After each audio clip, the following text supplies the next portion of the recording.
Let's see. Testies. 1, 2, 3. Okay, cool. 3, 2, 1, fuck it.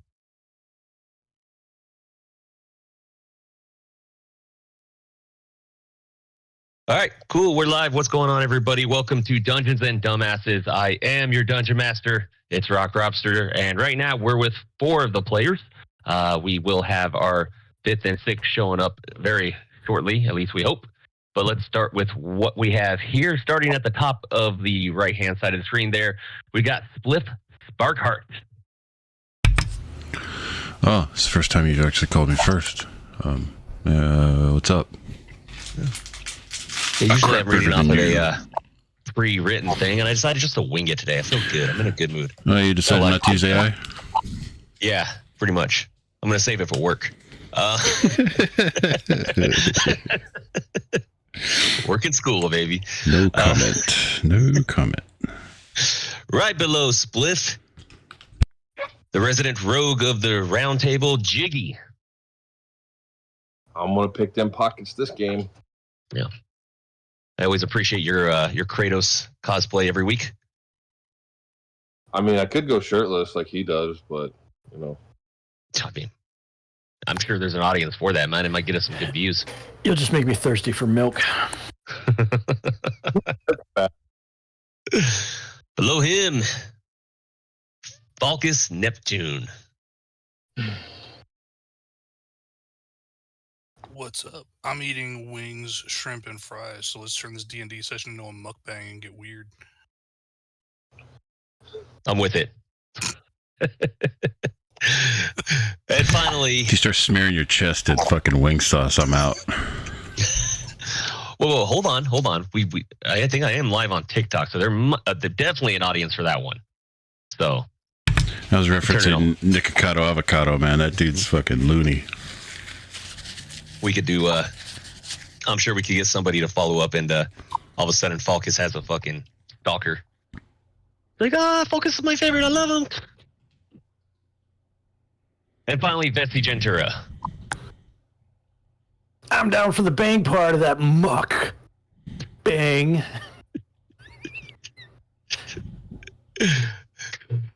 All right, guys, let's recap everything, right? You almost died from a young green dragon. You survived that encounter. You found the Kragmaw Castle. You took out, you took out all the goblins.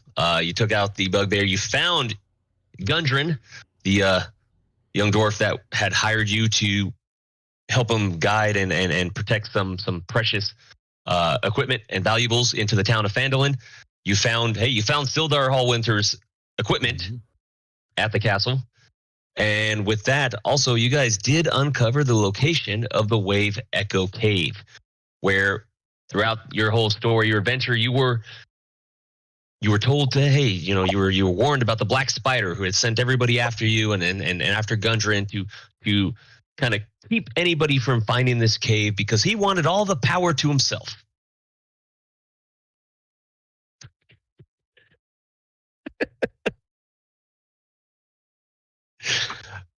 Fucking Vessi and your stupid camera.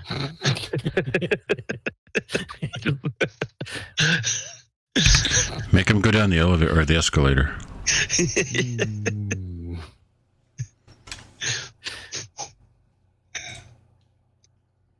So, when you guys got helped Gundren return safe and sound to the town of Phandalin, you met back up with Sildar.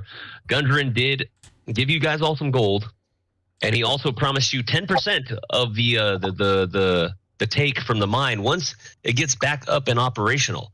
But to do that, you have to travel to the Wave Echo Cave and stop the Black Spider from uncovering its secrets and its power and using it to take over.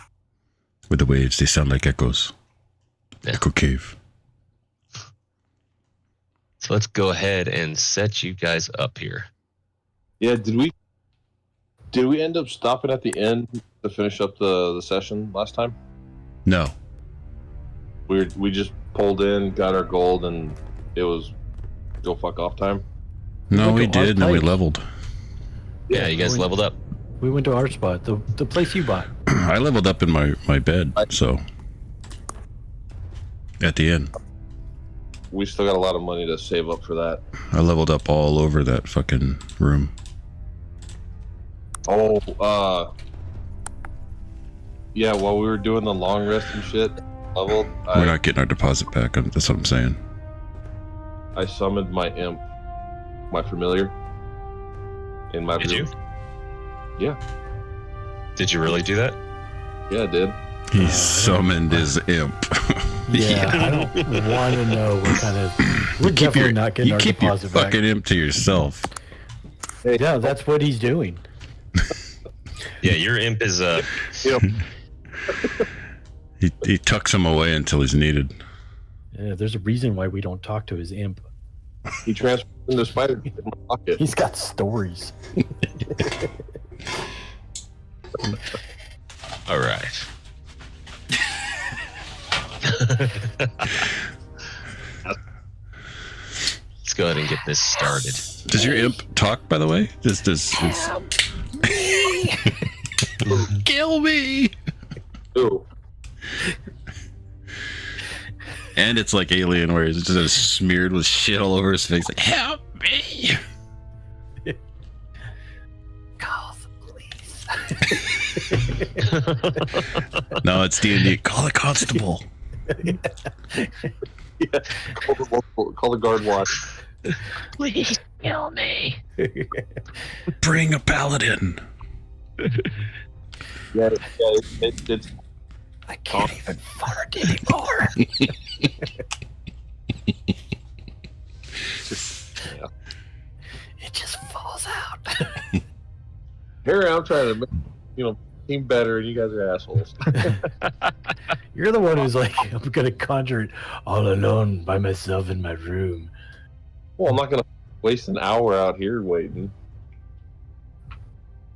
I mean, Yeah. so what did you do exactly to summon that imp? There's your imp. Like, did you violate Geneva Code or anything for that one, or?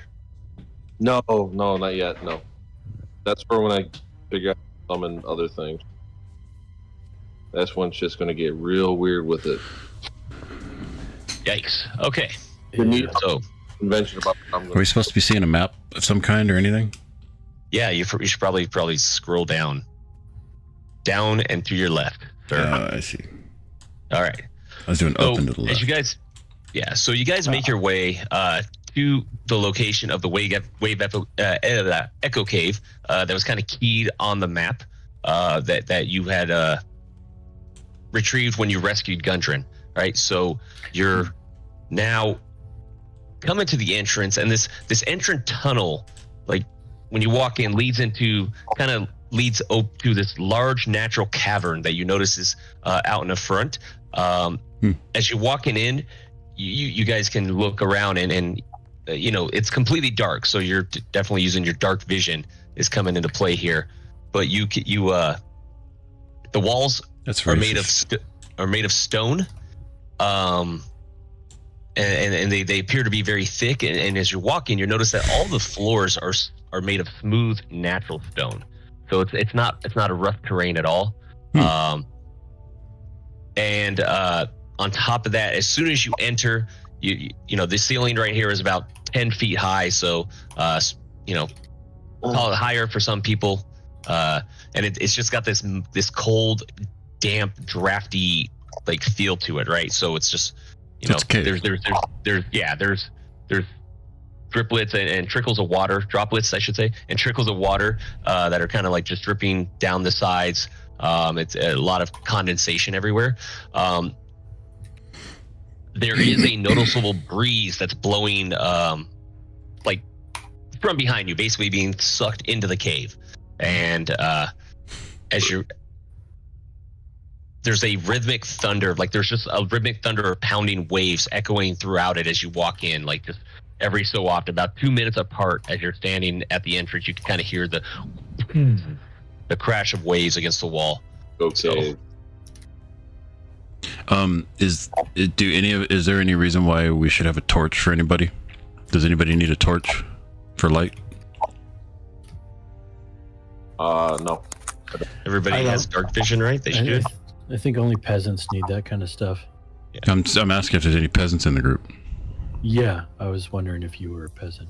No, I have dark vision. Oh, that's unusual. Yeah. I have dark vision. I only have vision for mukbangs. I have dark vision, but I'm colorblind, so it's really weird. Think of like Predator, but just like one color instead of like two. The blue, yellow, red, you know.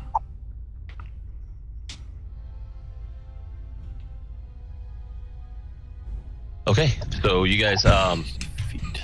Okay. I guess in the meantime, somebody, whoever has control of the other characters right now, there are two they're missing. That'll be here soon. If you guys just want to move them, I guess. Yeah, I got lemons. But yeah, you guys are able to just move up to your speed to just kind of take your turns or whatnot. But like I said, so this entrance tunnel I got leads and it everybody. opens into what clearly like a large natural cavern. So It's natural. natural. Oh, who's Hey. moving me?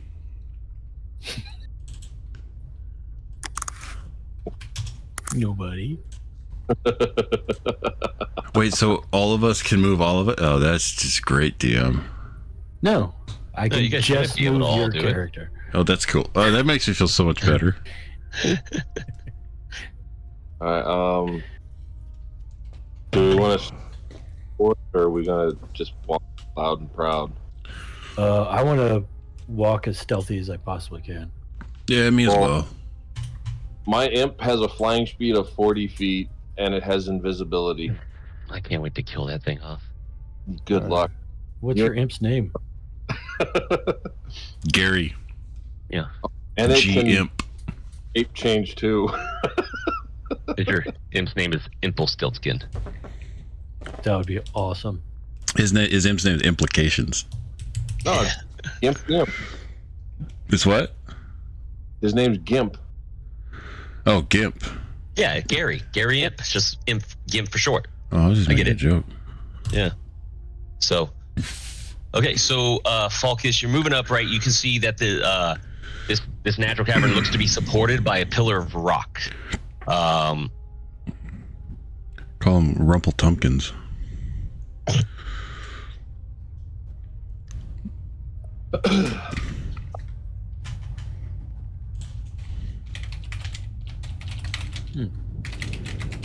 I'm just gonna let the people that are trying to go stealth go ahead of me. Because I wasn't trying to be. Call him Rum Tum silent. Tugger. Are you still just strumming along as you enter this cave? Because I mean, kinda. Like Alright, that's yeah. just kind of what I do on autopilot. Like that's so. why I asked. So it is making a slight echo in the cave, in the cavern area, like when you're strumming. All right. Oh. I'm gonna tell him to play quieter, and I'm gonna tell my imp to go. I'm not gonna do the invisible shit. I don't want you killing him. Let's do. I'm gonna have him turn into a. Have him turn into a spider. Or no, fuck it, a raven, because they'd be in the cave. He's gonna be a raven. No, I think a spider would be in the cave more than a raven. Well, he's got a better flight speed. Okay. All right. So yeah, I'll have him turn into a spider and then climb up the walls. And how high up are the ceilings? Shit, make him a cricket. Well, it's 10 only, feet tall ceilings. I was only gonna go off of those 3.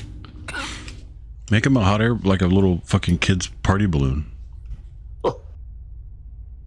Well, I mean, where's your dumb imp thing at where's he at? on your Your character sheet. character sheet? I'm trying to find it. Hold on. You don't have a character. Is he a summoner or can he be killed? I think he's Yeah, he's a familiar, he's so a he can, summoned character that can be killed. yeah, he can be killed, and I just bring him back. Points and everything. That's what I'm trying to find. Your Oh, feature trait with that your little familiar. bitch can go forward.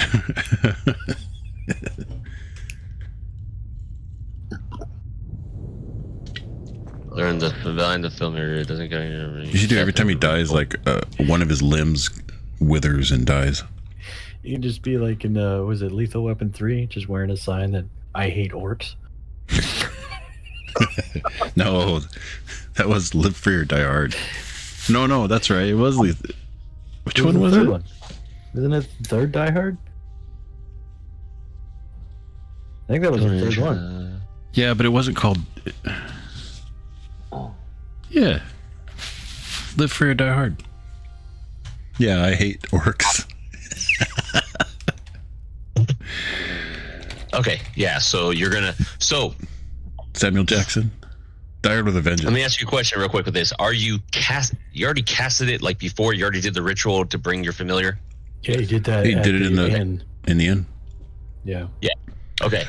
So We're not getting our deposit back. So it takes another hour for you if you want to cast again and switch it. You don't switch it at will. No, he has shape change. Shape changer. Sir. I'm reading the way your find familiar works. Well, I summoned an imp, and I'm looking at imp stats. Just change him into a thumb and shove up your ass. You gain the service of a familiar that takes an animal form you choose. It appears and has the statistics of celestial fey or fiend instead of a beast. Dependent of you. What is going on? Yeah, did you make his token? No. Yeah, I knew you weren't. I was busy. Well, it works out because I got Layman's token, so I'll use that as the imp. Wow. What, Layman's going to be right behind me, so it's fine. Okay. Wow. Let me throw you down a token real quick. Just something we could roll with that. You just give him like a blank token that says GIMP. Yep. So you're Send having to in do the form of a spider. Well, he's going to transform into one, or he's going to shape change. So that's a yes. Okay, thank you. Yeah, his, All right. I was just going to say keep it as an imp. Because his identity issues. I don't care, dude. He's just fucking doing whatever. Fuck the GIMP. Am I an imp or a spider? Okay, let me get you. Or last night I was a throw towel. Don't forget your towel. Yeah, y'all gonna need a towel. Wasn't he a towel at a spa one time? Sure. No, towel-y. He was like a towel at it was a camp. like a bathtub. Bathhouse. Okay, let me go. Can it be edited and controlled by Jiggy's chest? There you go, Jiggy. There's your imp friend. It's GIMP. Yep, there's your GIMP friend. Okay, so as I was saying before, guys, hey, you're walking in, making your way downtown, all that good stuff. So, yeah, it's being supported by this huge pillar of rock that you can see right in front of you. So, That one? oh, we got another player. Anybody got explosives? He has shown back up, Davinicus. Just diarrhea. Oil and Can you hear me? Yeah. Excellent, excellent. Okay. No.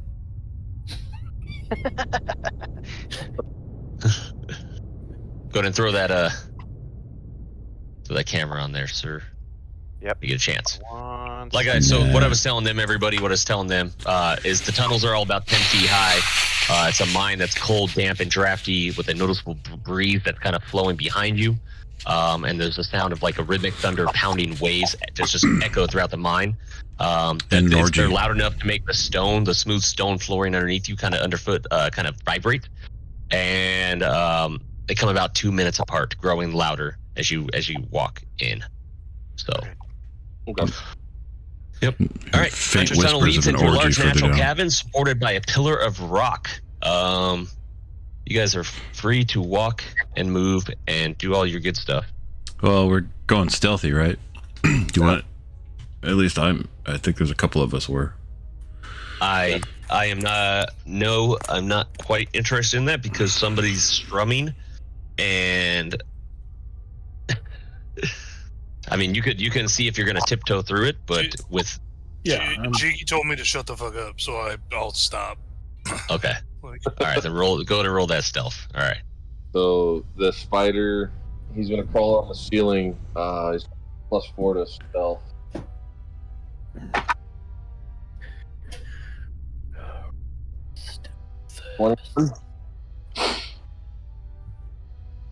you're going to have him turn into a spider and climb on the ceiling. Okay. Yep. So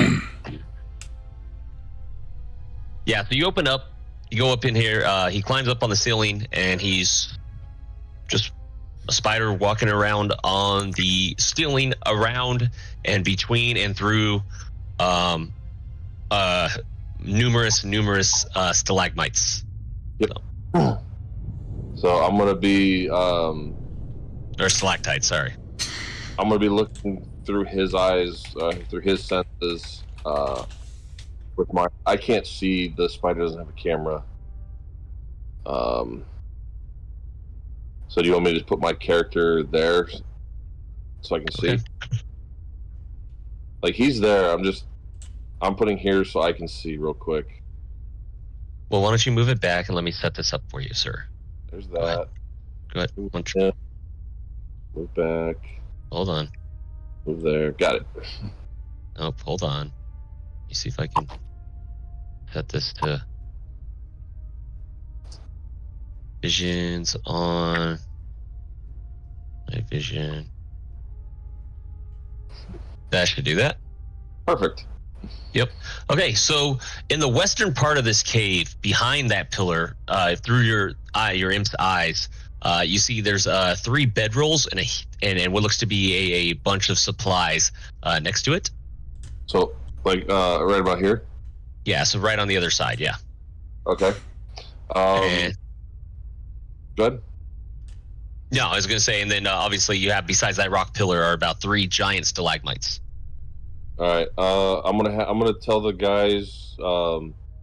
Layman's right there. I don't know who else is there. Fulcus and who's that? Spliff. Or I'm gonna tell the guys here as I'm looking through the site, the spider. Hey, I see 3 bedrolls and some supplies up here. I'm gonna send I'm gonna send my familiar up to get a better look. All right, let's go check it out. So moving up another 20. Do I see any enemies yet, or anything other than just that crap that was there?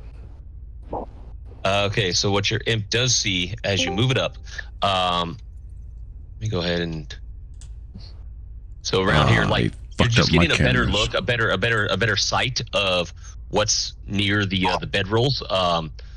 Some sacks of flour, bags of salt, casks of salt and meat, lanterns, flasks, Saltpeter. pickaxes, shovels, and just some other normal supplies. But what the imp does see that really kind of like grabs your attention through the eyes of your imp is what looks to be the silent and still body of a dwarf. Silent and still. Okay. I'm gonna whisper to Layman, hey, there's a body up ahead.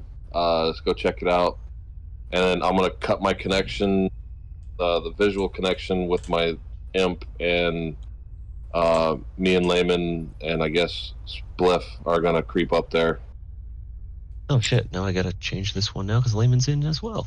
Look at that! Yay! We're all here. Hi guys. I'm still walking back to my house right now, but I figure I can at least patch in this way for now. Sure. All right, so I moved up 30 with Layman in tow, and I'm waiting for the rest of the guys to move up.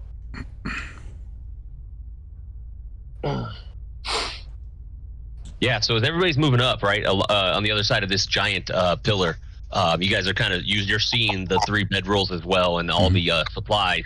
And then if you know at a certain angle, yeah, you're capturing definitely capturing a glimpse of the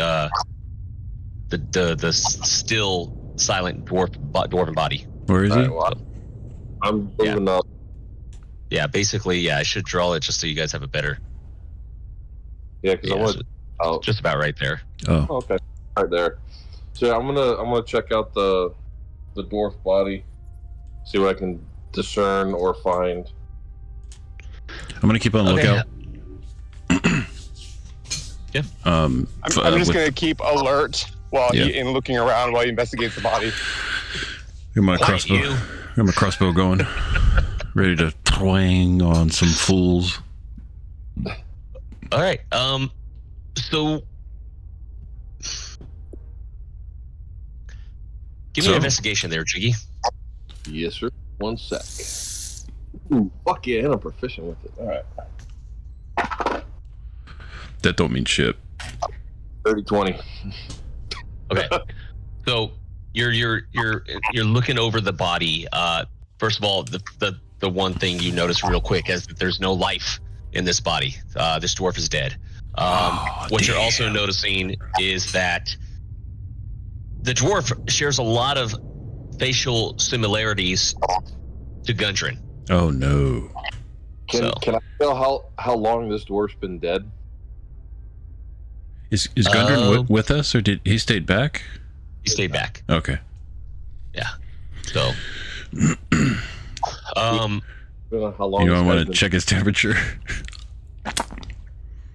See yeah, how you long can, he's been dead? give me a perception on it, I guess. I've probably, I mean, I think investigation or nature probably at that point. Or no, give me a medicine check. Medicine. All right. Where are you? I think that one makes more sense. More like a I sleight don't of know, somebody hand. could probably correct me. 17. You're about a court low. He's been dead for 3 days. Yeah. Surprising to everybody, there's not shit everywhere. It's been a while. Yeah. No, so he's been dead for a little while. You could tell, like, you can't quite grasp exactly like how long, but he's been dead. The body's not warm. There's no movement. Like, there's nothing, no, natural. Like, He's the same temperature as the cage, or the cave. yeah, pretty Okay. much. Yeah, he's So- been dead for a while. But what you do notice on the body is something Rock hard that fucking he's rager. wearing. Some rigor mortis. Yeah. You do notice that he's wearing a cloak that looks special. Looks a little more looks a little more wondrous than others that you've seen. That, like, compared to the cloaks you might have found with the red brands from earlier. Yeah, let's see what this is. All right, boys, let's strip him clean. I believe this is a cold case. As I put my sunglasses on. Looks like that cloak couldn't keep him warm. Okay. Ooh, cloak of Hey, protection. This is the cloak of protection. let's go good with my belt. Fuck you. Okay. Well, I'm gonna respectfully take the cloak. Or my ring. Sorry, I have a ring of protection. Yeah, you got ring. All that good DM, shit. do we have a map up, or is it just a black screen? Sir, Bottom go left. all the way down to the Scroll bottom down left. Yeah. I'm gonna take the cloak off and Oh, That's how big the map is. I'm gonna put it in my pack. And then thank you, sir. Yeah, she's Yeah. chunky. this guy, or is that about I'm it? gonna move up to be with everyone else. Oh, wow. shit. Sorry, Yeah, fuckers. you guys left them behind. Is it Okay. I had to restart my computer. Thought I was moving Divinicus.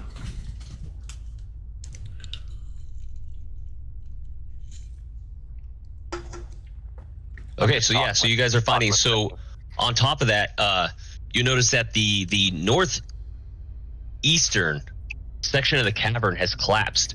Let me get this. Who would so leave you guys- such a wonderful fucking cloak laying around? We talking about my backpack before you get your grubby fingers on it. No, I'm just saying. Yeah. Um, The northeastern section of this cavern is collapsed, forming a 10-foot wide, 20-foot deep pit.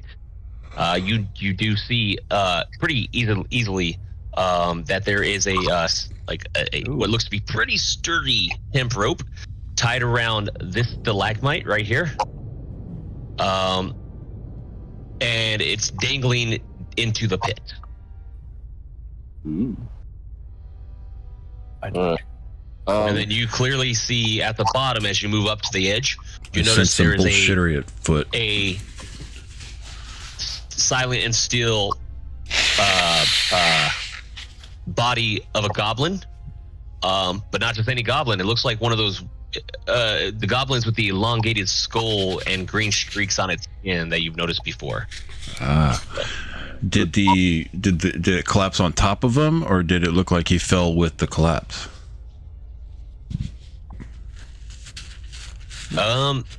You're so from 20 feet up and about 10 feet over and all that, you're kind of unable to notice of anything, but he's not like it's not collapsed on top of him. If that's what you're asking for sure. Okay, But other so than that, he's on top of where it would have collapsed. it's And like a then you do sinkhole. Say that again. It's like a sinkhole. Yeah, like something collapsed, and then you do notice that there are some tunnels, few tunnels that kind of Yeah, All make right, way. they made their Nothing else? ceiling too thin. Okay, Do cool. I see anything? Like, can I check the rope and see? Can I see the bottom of it and if there's anything around it or anything like that? Yeah, if you're grabbing the rope and kind of like moving around or looking at the bottom, there's nothing down there. It's just like I said, it's just dangling at the bottom and just kind of. Is the rope old? It looked like it was clearly used to like climb down. I would like to stealthily climb down that rope. Yeah, test it. Smart idea. But I'd like to go as quiet as I possibly can. Use your own body to test it. Perfect. So I'll roll stealth check? Yeah, it'd be a stealth check. Climbing down a rope 20 feet, it's not that bad. It's nothing really. All right. 18. You didn't want to yeah. see if it was brittle or not? You said it was a pretty solid looking rope earlier when we walked up. I did. Okay. I absolutely did. So I can't put my character down there. I'm going to be right down here. Yeah, sorry, that's so it's kind of Invisible to wall. keep it a little so we're gonna put you down right. Meow. Oh, okay. How steep? Is that- How steep is it? Can you climb What? down it? I just did. He's talking about the actual. You're talking about the cave-in itself. Yeah. Is it a sheer Yeah, it's- cave in, or is there a slope? No, it's like a pit. It's straight down. Okay. Yeah. So, Well, yeah. If no one goes next, I'll go next. I'd like to check the body. I want to make my way over there as stealthy as possible and check that body. So I guess I'll roll another stealth check, or I'm good on the 18. No, if you want to roll, yeah, I think you're good. I want The to throw a 18 there. rock at Vessie's head to scare him. Okay. I want to check the body. All right, so we're gonna if you're gonna check the body, nothing really. You could tell that the body's dressed in some filthy rags. So it's very clear that this is not a goblin like the Kragmaws that you encountered before. How is Can I tell how it's killed? Is it teeth marks? Is it stab wounds from a knife or sword or? Crushing, falling. Yeah, you don't see anything. It looks like it was just, possible just internal because you're not seeing anything on the external. Okay. A mystery. Do I see anything with either How long has one he of been those dead? caves? Say that again. Do I see anything with either one of those open cave entrances? You see tunnel openings that can take you. So there's a little opening at the bottom of the pit, a tunnel that leads you northwest, and one that leads directly east. You're in But the middle nothing of the about tunnel. it. There's no blood or anything weird with it, or is it natural looking, or like it's a part of the cave in, or is it dug out? So This looks dug out. These tunnels look dug out. Okay, is it big enough? Like, do I have to hunch down to get into these things, or can I just like walk through them? They look like they're dug enough to where you'll have to probably get on your hands and knees to like climb through. It looks like it was like they look like excavation tunnels. All right. Can I just yell really loud? Hello? I'm gonna Hello. call up to Jiggy and tell him he should get his spiders or his spider. Maybe he can check out what's inside those tunnels. Yeah, send Gary down the hole. Let me go ahead and delete this thing real quick, guys. Well, actually, no, because you guys still got to pass your check for it. I need to climb down behind him. Okay. Well, Gimp's gonna make his way. Is that any kind of roll, or can I just drop down? I can't. Oh, Yeah, that's what I was wondering. With the rope, I think you're fine. I probably should have had him do it, but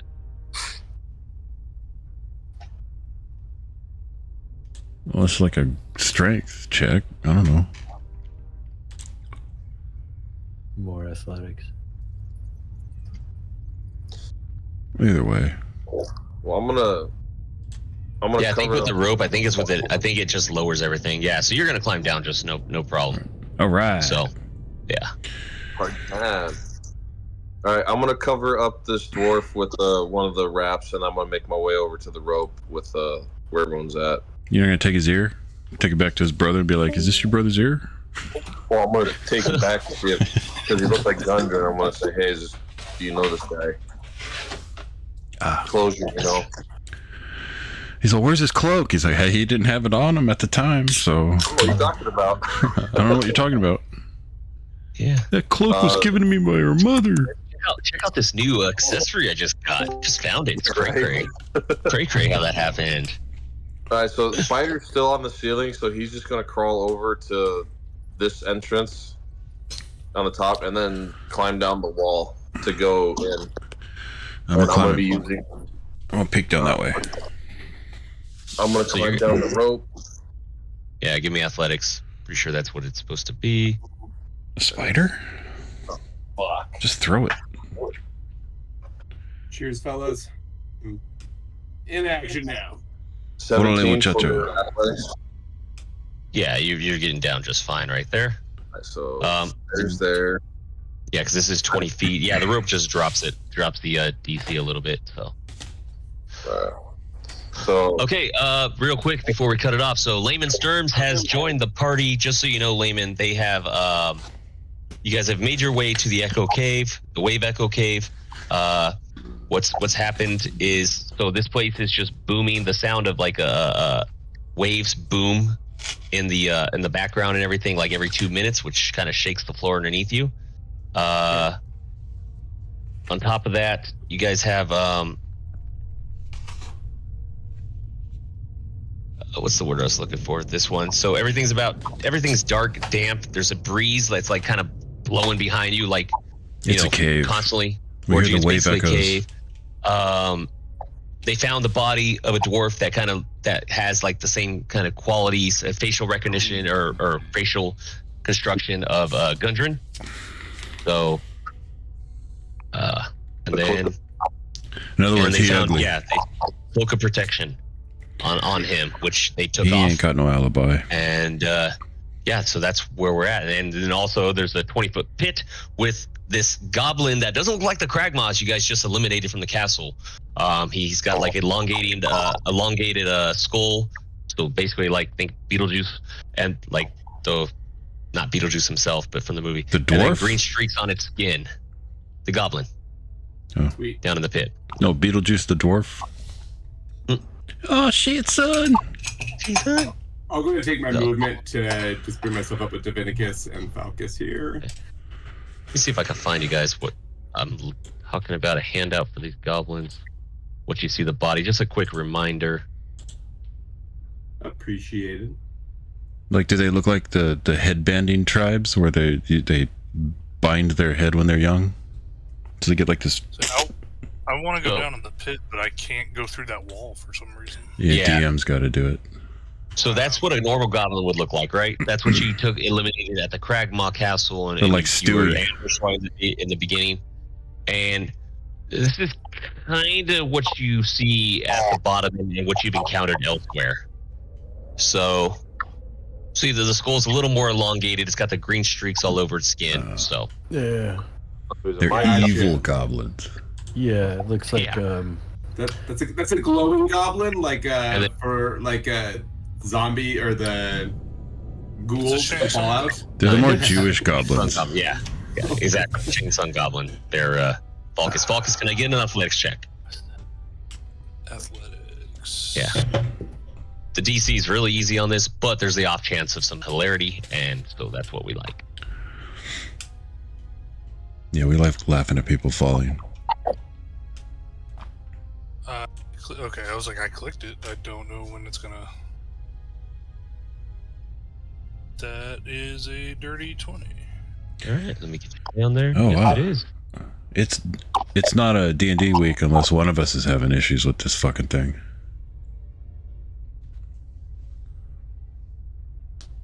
Okay, and then yeah, so it'd be the same thing for Falcon or Layman and Divinicus if they Okay. want to climb down. It is a 20-foot climb down the rope, so there's it does require a little bit of strength. So, Are those cave entrances down there? I'm seeing. are they what? Are those like pathway and the shaded parts? Are those Yeah. tunnels? Those are tunnel entrances. Yes. Okay, cool. Then yeah, let's do some athleticness. But they're low because you have to go under like crawl. Mhm. So I'm guessing a I wanna huge yell giant up carnivorous over worm. I yeah. want to yell up to the Vinigus and be like, superhero landing.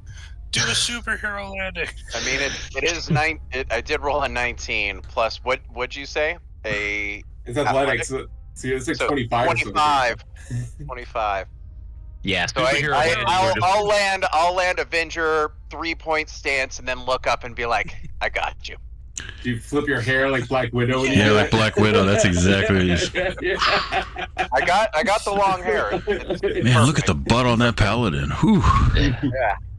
I So- I do like to wear not quite skinny jeans, but slim jeans. I gotta show off these With armor plating, giant right? legs. They're buns of Oh, yeah. steel, but the steel's chainmail butt. So. Oh yeah. Oh yeah. You're welcome. You're welcome. So When he twerks, jumping makes a down good 20 tickling feet, sound. you're gonna take 6 points of damage to your knees. Wait, what? Yeah, you For jump jumping 20 down feet. 20 feet. Oh well. I'll- So your superhero landing's gonna hit, but not without a. You're also Like- not a buck 20 like Black Widow. Yeah. So that's gonna hit. That's gonna hurt a little bit when you land. It's gonna give you that little jolt up your spine and Well, everything. you So pay for that later in life. normally it would be it's 2d6 falling damage, but I'm gonna take the first roll on it, which is 6, just because otherwise it would be 11 total. But just because you did land it, but you're gonna take a little bit of a jolt.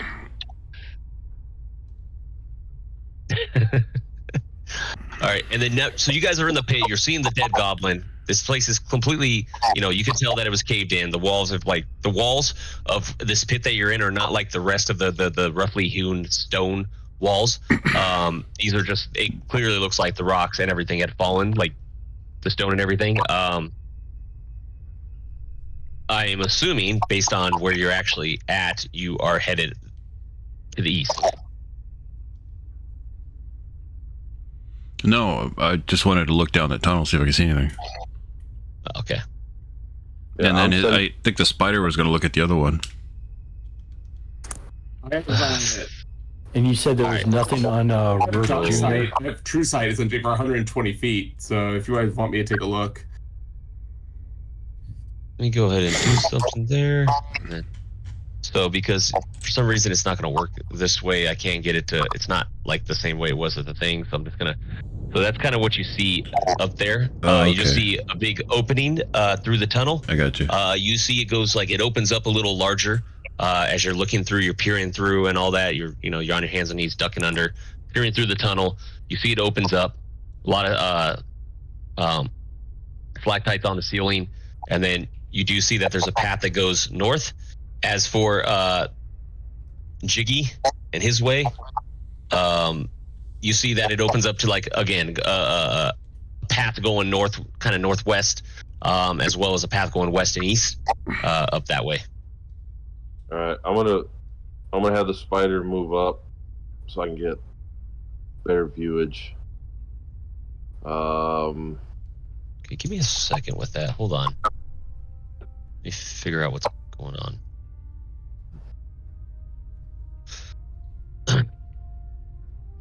Vision effect. Ooh, cool. Let me turn that on. That'd be cool. Does that change anything for you? Night vision effects? That'd be cool. Something changed. Like I saw night vision effect. Also, so they just added that. I'm trying to get it so I can actually see it myself. But actually, let me change all you guys. Night vision distance. That's what you should have. Can you modify mine to 120 feet? Absolutely not. Son of a, what's the point of taking the beats if you can't use them? All right. Yeah, so you'll have nocturnal or dimming. What the hell? It should be dimming. 5 feet starts at dimming. Oh, heck yeah. This place is lit for me now. I just want to make sure everybody's night vision's good at dimming with 5 feet. Focus, dimming 60 feet. It starts at 5 feet. Your start. Okay, everybody's good. Okay. So yeah, my Imp's dark vision is 120 feet, and it can see through magical and non-magical. Nice. So I see everything. Do you see dead people? Even dead. I see one right here on the ground. Okay. What do you? What's your plan here? I'm moving this way with the spider, and I'm telling the guys like I found what looks to be hallways to me, and then collapsed out hallways. But yeah, as of right now, I'm just seeing collapsed hallways and no enemy. Question? Yeah, nothing you can see. Let me do something real quick because I lost. It's the weirdest thing. Hold on. Let me get a hold of your token. Oh, good. That's why. No, don't move. Don't move. This is my fault on this one. I don't know why that's not under me. That's why. Okay. DM, for future references, always blame it on the players, never blame it on yourself. Correct. First rule of DM. All right, so I'm gonna tell the guys like, hey, like there's a bunch of halls up this way. Do we want to check it out, or do we want to go the other way? Looks pretty safe my way. Yeah, let's go north.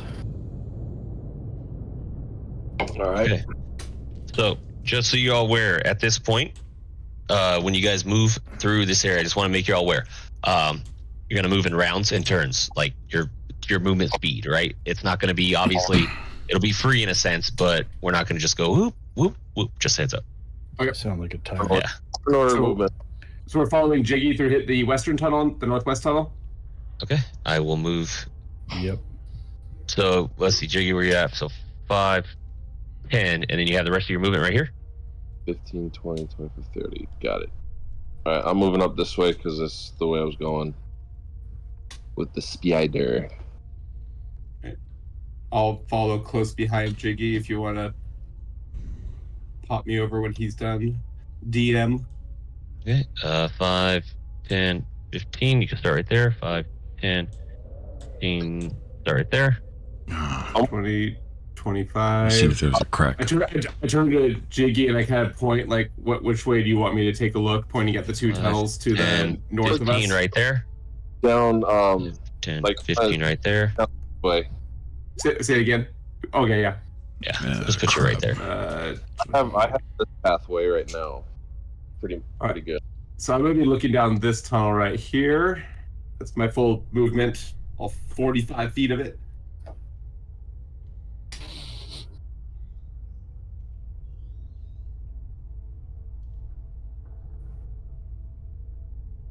Okay. Hands off the avatar. Okay, so here's what you guys are going to see. Let me just set it up for the map for the stream. You guys are all on the other side. Okay. This area that you walk in consists of like numerous intersecting passages that you can see. The ceilings here, though, are only 6 feet high.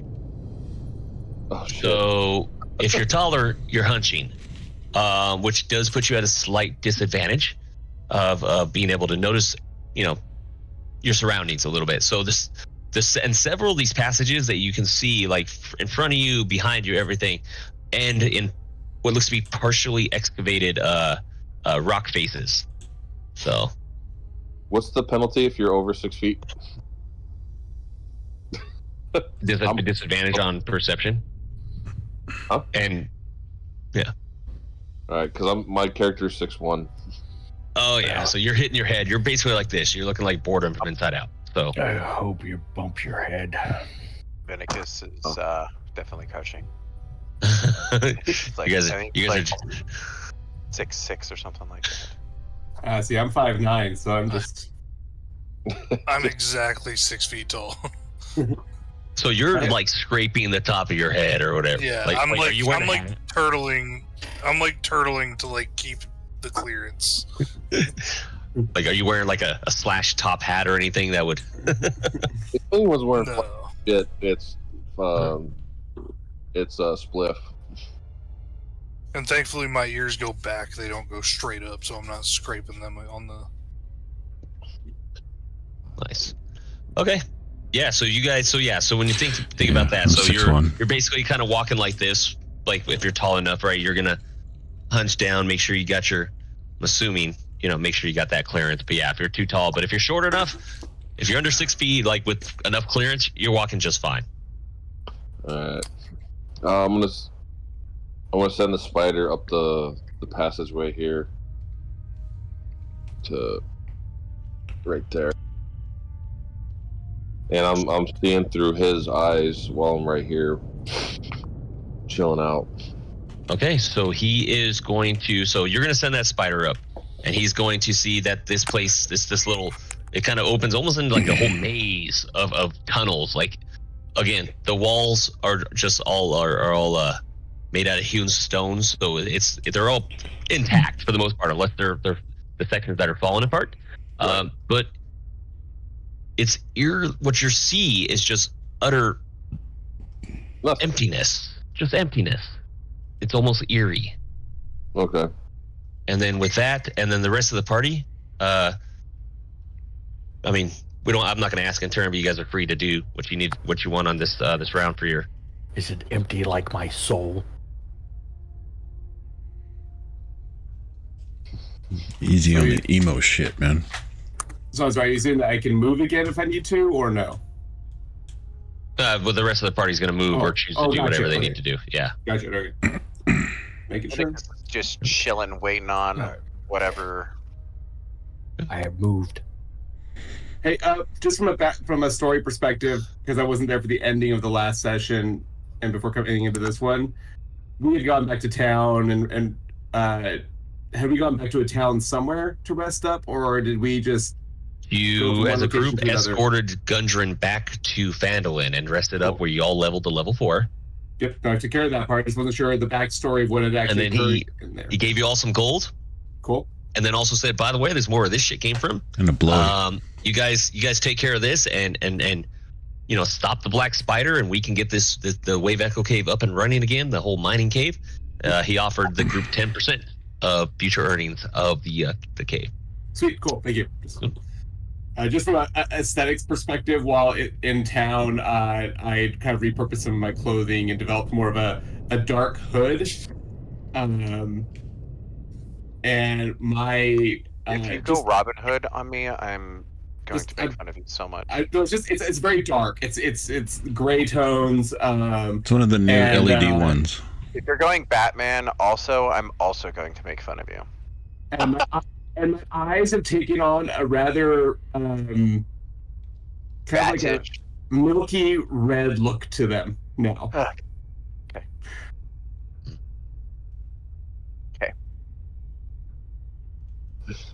Moving on. This is what happens when I get late. Is I have to shove these aspects of the story in. Just shoehorn them in.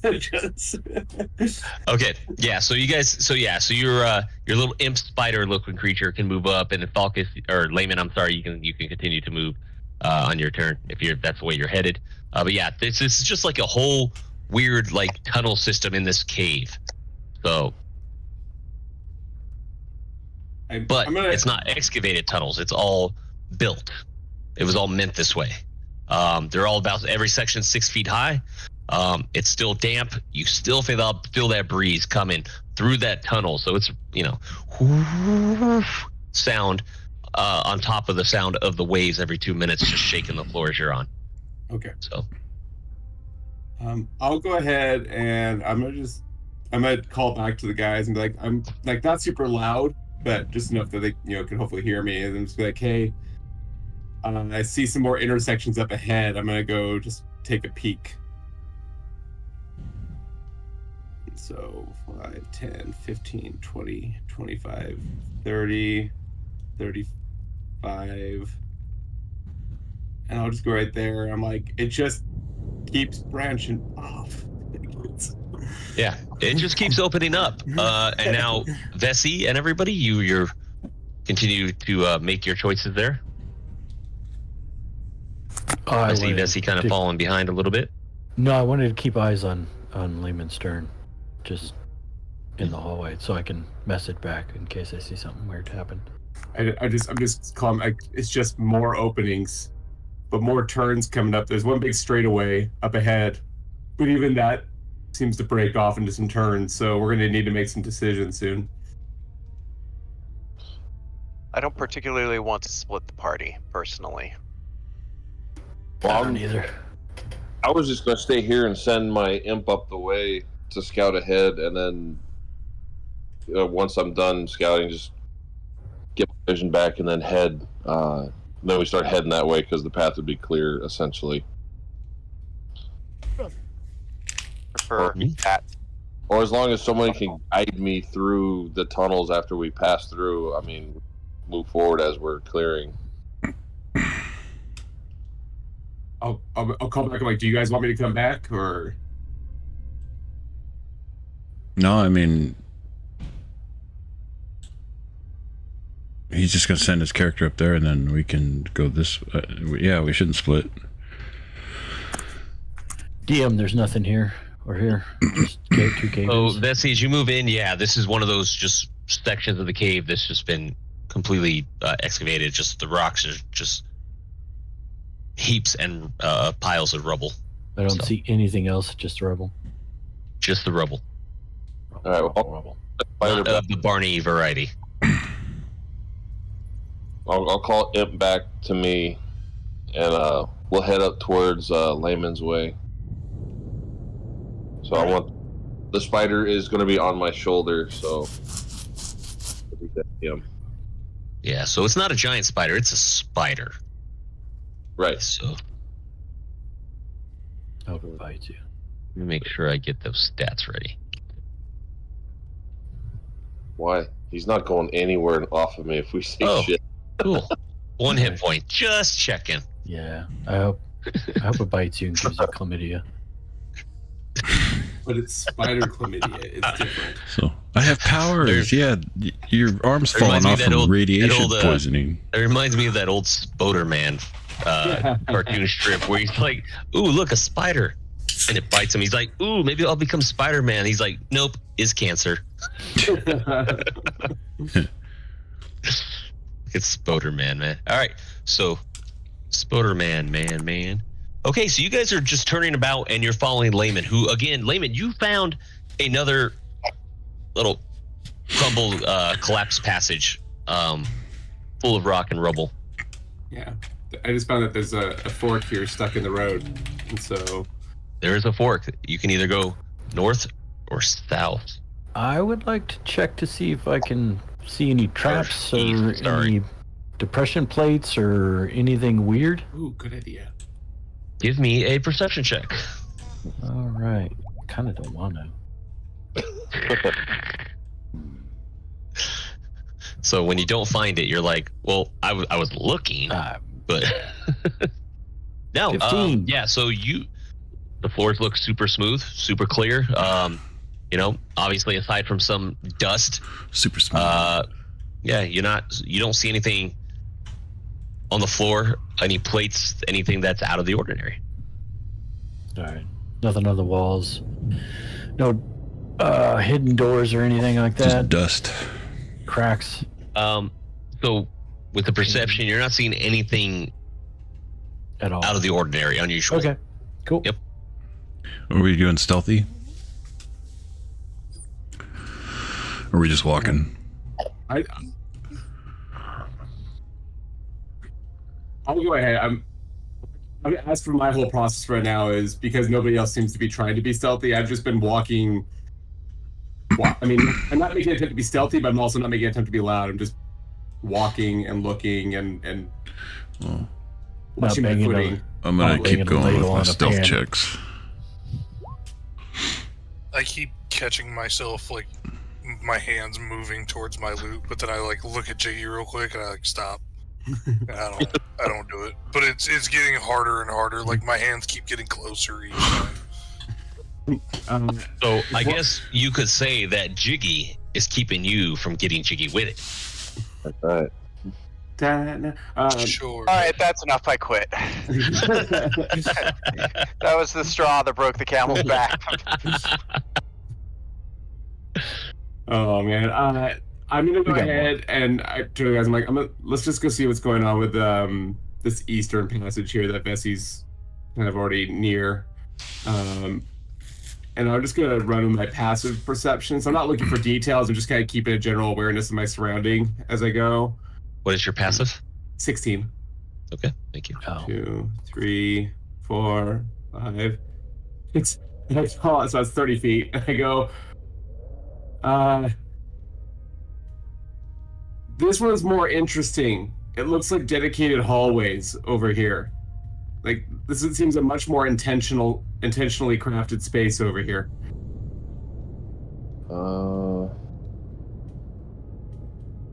5, 10, 15, 20, 25. All right, I'm right behind you.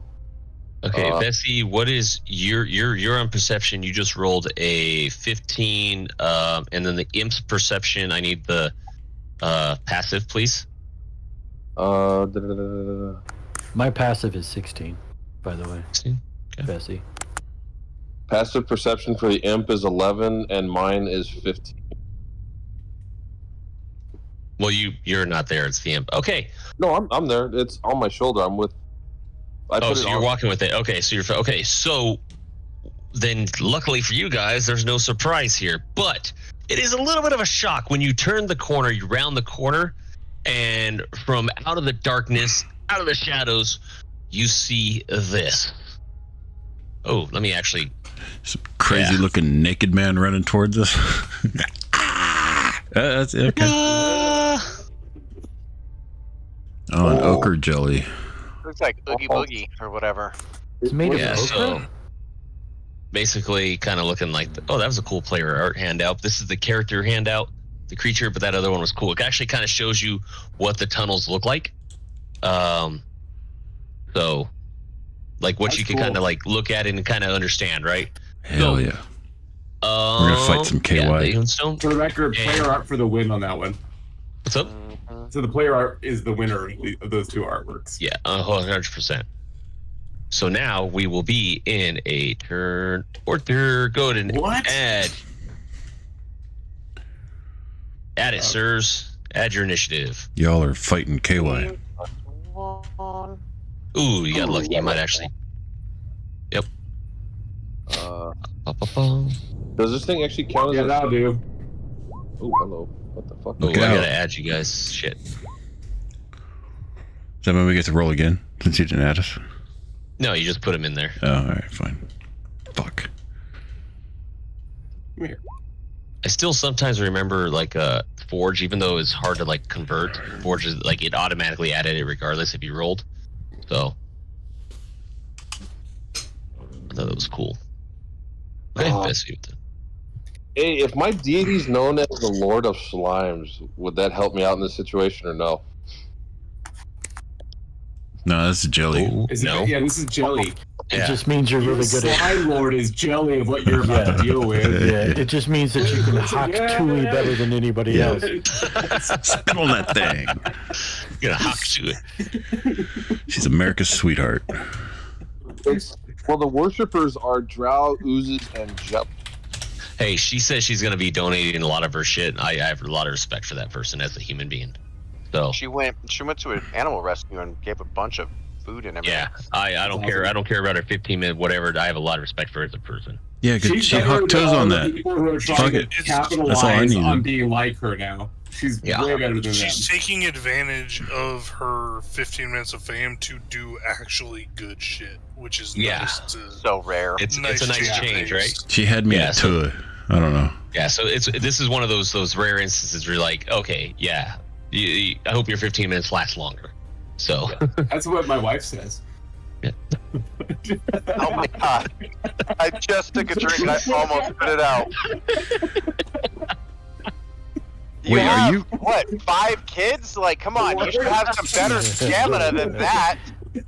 Like, This is Come a on. road area, man. It's- that was well I played. guess, Wait, wait, That wait. I was- guess you gotta be That was efficient. well played.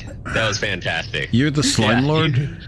Hey, he's got 5 Jiggy? kids. It's obviously quantity over quantity or quality here, sir. So That's true, because they're like all replicas of me, so I did not take the quality route on that one at all. that was well done. Well done. I like that. Hell yeah. Okay, Layman. So Yeah. you see it come up behind you, like it appears out of the shadows and does not surprise you at all. Giant jelly monster. Basically, as you turn around, it's right in front of you. It is on you.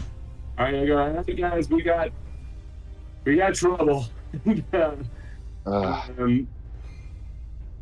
will, yeah, I'm just gonna move up and I'm just gonna take an attack at it with my ye old quarterstaff. And let's just see what happens. We're just gonna roll the digital dice and deal with what the digital logarithm lords tell me I get today.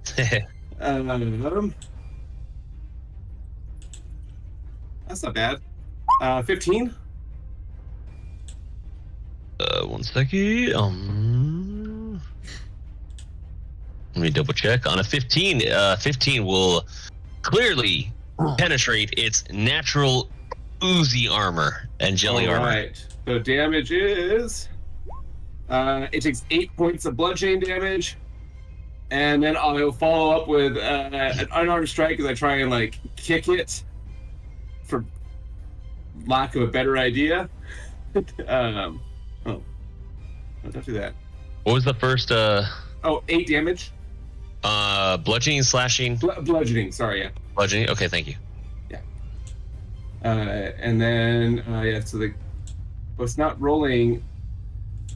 It's at least it's not sharing the details of my attack 1,000 times, but it's also not sending the attack. 1 second here. It just keeps showing. Okay, I'm gonna roll a d20 and add 7 to it because it's being stupid. So that's a 10. I'm assuming that misses. That actually does penetrate its Oh. natural oozy armor. This thing is sticky, but it's not hard to hit. And oh my gosh. Okay, we'll add 5 to whatever this D4 roll is, because D&D Beyond's being stupid. Another was that 3?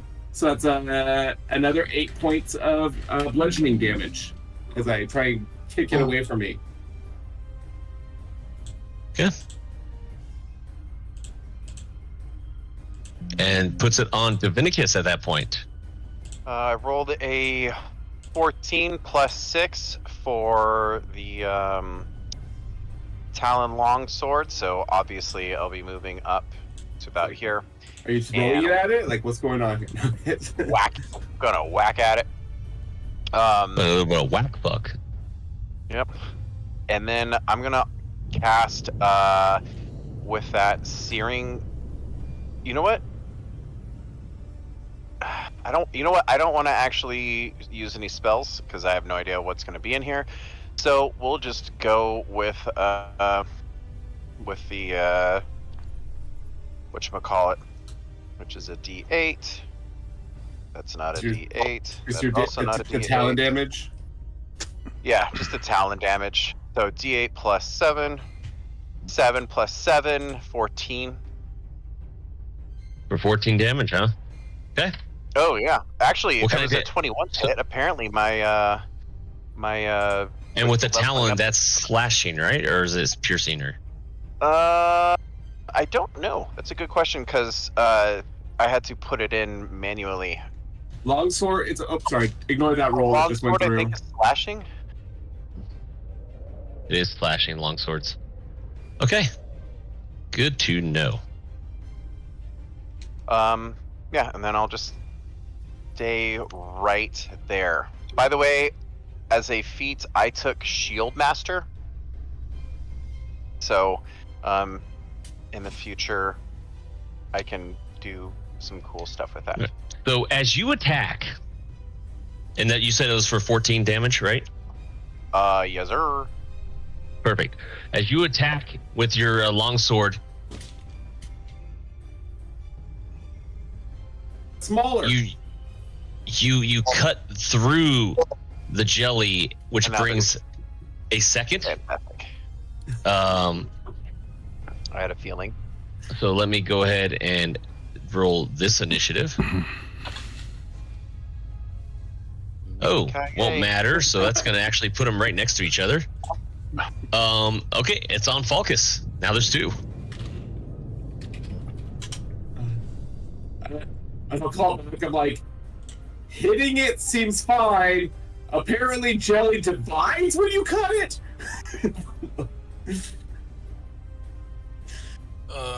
I'm gonna run up and see what all is happening. And then I'm going to cast Eldritch Blast Okay. at the original one. Eldritch Blast. So I don't know which one it was. Somebody took a dip in Warlock. Yeah. A little bit. When I dip, you dip, we dip. I put my hand up on your waiting head. for two more level ups, and then that's All right, 13 that's level hits. There's no armor on this. This is just a big giant just Blobbo. mound of blob of jelly that's just like towards you guys. I'll be right back, guys.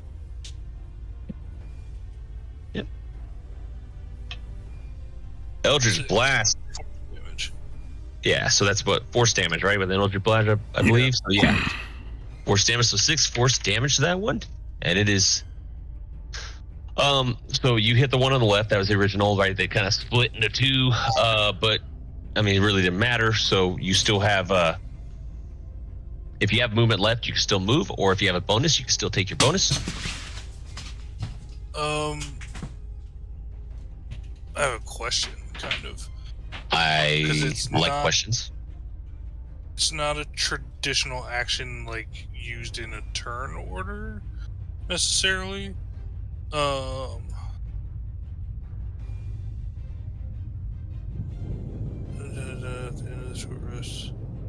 it has to be at the end of a short rest. Never mind. I thought Song of Rest replaced a short rest. Longer breath, right? It says if you or any friendly creatures who can hear performance regain hit points at the end of the short rest by spending one or more hit dice, each of those creatures regain an extra 1d6. So it looks like it adds Yeah. a 1d6 when you short rest. I thought it like acted as its own short rest. So never. Oh no. Well, I mean, it's great, right? If you guys are taking a quick hour rest or whatever, so because you guys, it's not time to do a long rest or whatever, that they can use a hit point instead of using 2 or 3 of their hit die. You can help everybody out, and so So never mind. I'll hold that for later anyway. So. yeah, it's a very good good ability to have. All right, in that case, it's on Vessi Gentura. All right. I'm gonna go ahead and move over here. Probably gonna incur a attack of opportunity from this guy, maybe. I don't know. I'm around that If corner. you do move that way, yeah, he'll get you All right, with bring that it. one. Okay. Yeah, from where your location was. So as you move by, as you move past him, he's gonna reach out with the Pseudopod and fucking. All right, so we're gonna start this off. Let me go ahead and pull up like that that. old. Hey, Nat, That old, won this? No. Maybe. More like his pseudopod. Sweetopod or whatever. So I don't fucking know. Hold on, I do know. I just gotta remember to look it up. So, Pseudopod. It's just a Yeah, fake pseudopod. iPod. He's just trying to Pseudopod, give you yeah. a fake iPod. the pseudopod. The pseudopod. What the fuck? Come on. It's a Open Zune. with. He's trying to hit you with a Zune. Nobody's trying to hit anybody soon anymore, sir. Yeah, so what's gonna happen is it's gonna reach out on this one, which is unfortunate because it was like out of its turn. And it's going to it's gonna slip and fall prone. Like that that little one's gonna fall prone right there. Okay. So let's go ahead and mark it prone right there. Nice. How does Jelly go prone? Can Joe become prone? Yeah. No, Joe. Yeah, it can't go prone. It just goes. Bleh. Just spread No, out more. No, actually, it cannot go prone, so it is going to backfire. So, It's kind of like Kim Kardashian falling on her ass. no, they cannot go prone. Stop helping the DM, all of us. So a pseudopod is a like Oh, an yeah, it's arm-like immune to prone. projection. So basically, it's like an arm-like reach, kind of like in the bathtub of Ghostbusters 2 when it reaches for Dana and Oscar, kind of like almost like that. It reaches out and tries to slam you guys. So Gotcha. Yeah. Rud? I'm gonna Rud? throw a firebolt at it. Measly 6. and that 6 actually misses, so that thing goes flying right past both of them. Sweet. That's the end of my turn. That's the end of his turn. It's on. Jiggy. Well, these are favored by Levy, so I can't in good conscience attack these things. You can't in good conscience attack him? Wait, what? Wait. The Lord of Slime is his worshippers are jellies. Yes. So I can't attack worshippers of my deity. That's fine. So I'm gonna Hey, well, you get inspiration for that one. For I appreciate that. I'm right. gonna try to get them to. I'm gonna try to get these two jellies to stop attacking without doing anything. Someone throw him into the jellies. Attack him. Attack him with him. I'll make sure you come with me. It's what my god wants. Have you met my character?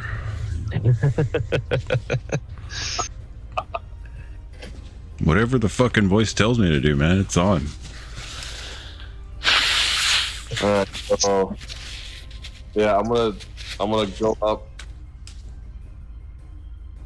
next to Leviticus and show him my my amulet that I have of it's an eye with a purple backdrop, and try to convince these two to stop attacking and to go away, and we'll leave them alone.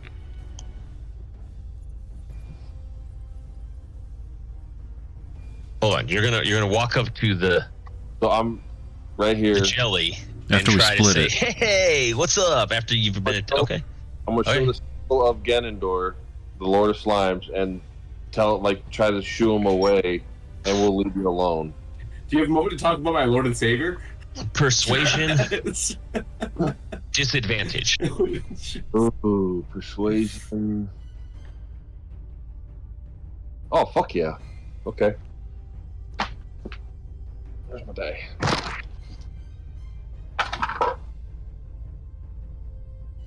I want to see it digitally.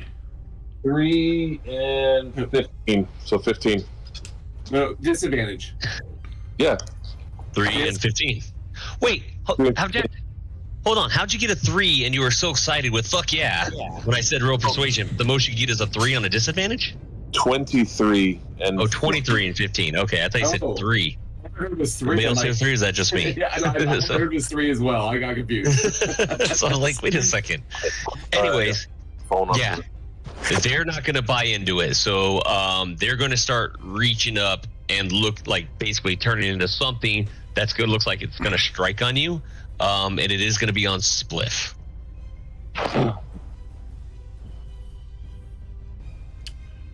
By the way, Jiggy, you weren't that far away from making that one. Just a heads up, Okay. because of disadvantage. So Yeah, I'm still gonna keep trying though on next turn.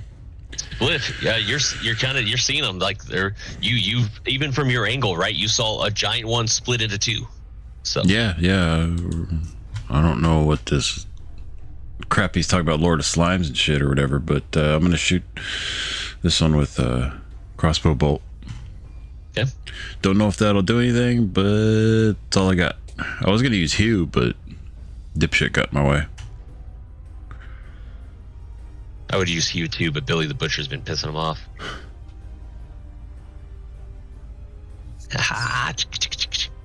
Come on. There we go. You're muted there, Zach, by the way. 9. 9 hits. That is with that arrow, that's a boom for 6. Piercing. Is piercing even... Piercing's enough to do something. As a matter of fact, it causes this jelly to just kind of explode, and not explode, but just like as soon as that arrow pierces it, it just goes almost like just a wet fart as it falls to the floor. I scratch one mark on Hugh. So that one's out, but so this one's gonna move over on top of him. Does not incur an opportunity, but it was offended by Jiggy's attempts. They're in the wrong denomination.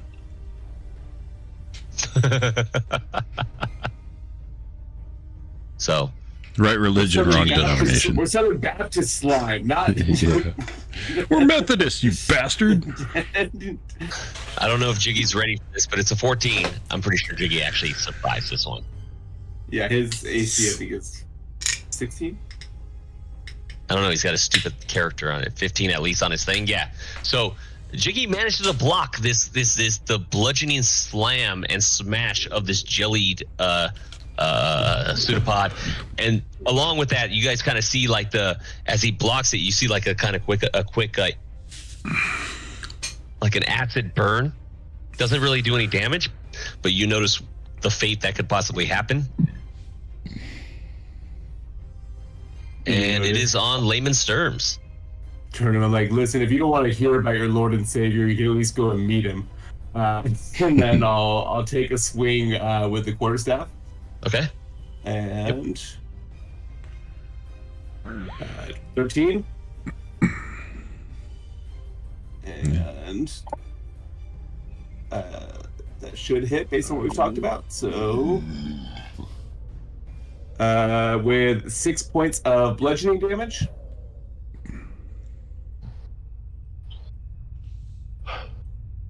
Hold on 1 second. Okay. All right, 6 points of bludgeoning damage is going to hit. All right, still up, still standing. Still standing. All right, we'll follow up with an unarmed strike. He starts breaking out into like a little bit of "I'm still standing." Why in the world is this? Okay, apparently unarmed strikes I have to do roll manually for whatever reason. So we'll roll a d20. We'll add 7. That seems like a hit. That's a natural 19. Yeah, it's gonna be a hit. Yeah, and then we'll do the d4. We'll add 5 to whatever this is. That's 5. So 9 points of kick to the jelly face damage. 9 points of bludgeoning kick to the jelly face.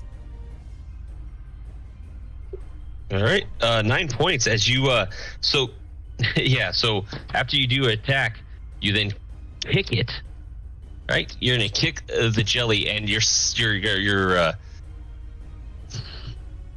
you're just gonna get like a kind of like a your foot's gonna go in it like and get stuck a little bit before like the whole jelly just falls apart and almost like just oozes all over and falls apart right then and there. It's like nice. Told me he was gonna meet his deity.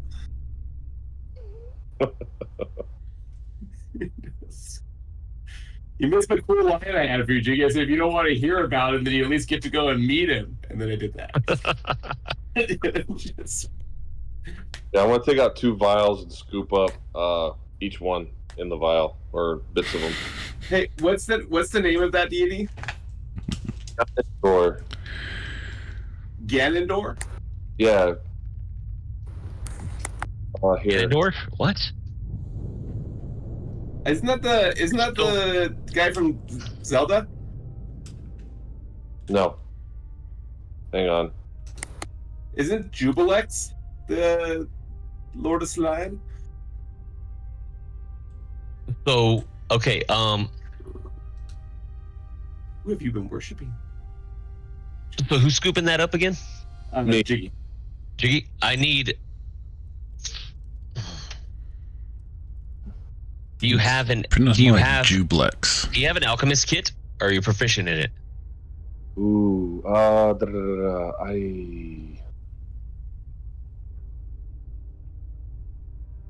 It's chaotic evil. I do not have that. I was just gonna scoop up the vial and just for later on give it a proper. Okay. So you're gonna try to scoop up this the vials of this acidic jelly, and start struggling. Like you're actually going to you're not used to dealing with acidic properties such as this, and I need you to roll a I'm gonna have to get you to roll me an herb. Guanadar. That's what he's saying. Guanadar's the deity. Oh, Guanadar. Wait, no, that's right. So you don't have an alchemist. You don't have a kit. Go on. I need you to roll me. He's got a plastic bag. Nothing really to roll on this one in a sense. He does not have the proficiency with it. He doesn't have so it's going to be hard to keep the vials of acidic property without having that kit with you. So you're going to struggle with it.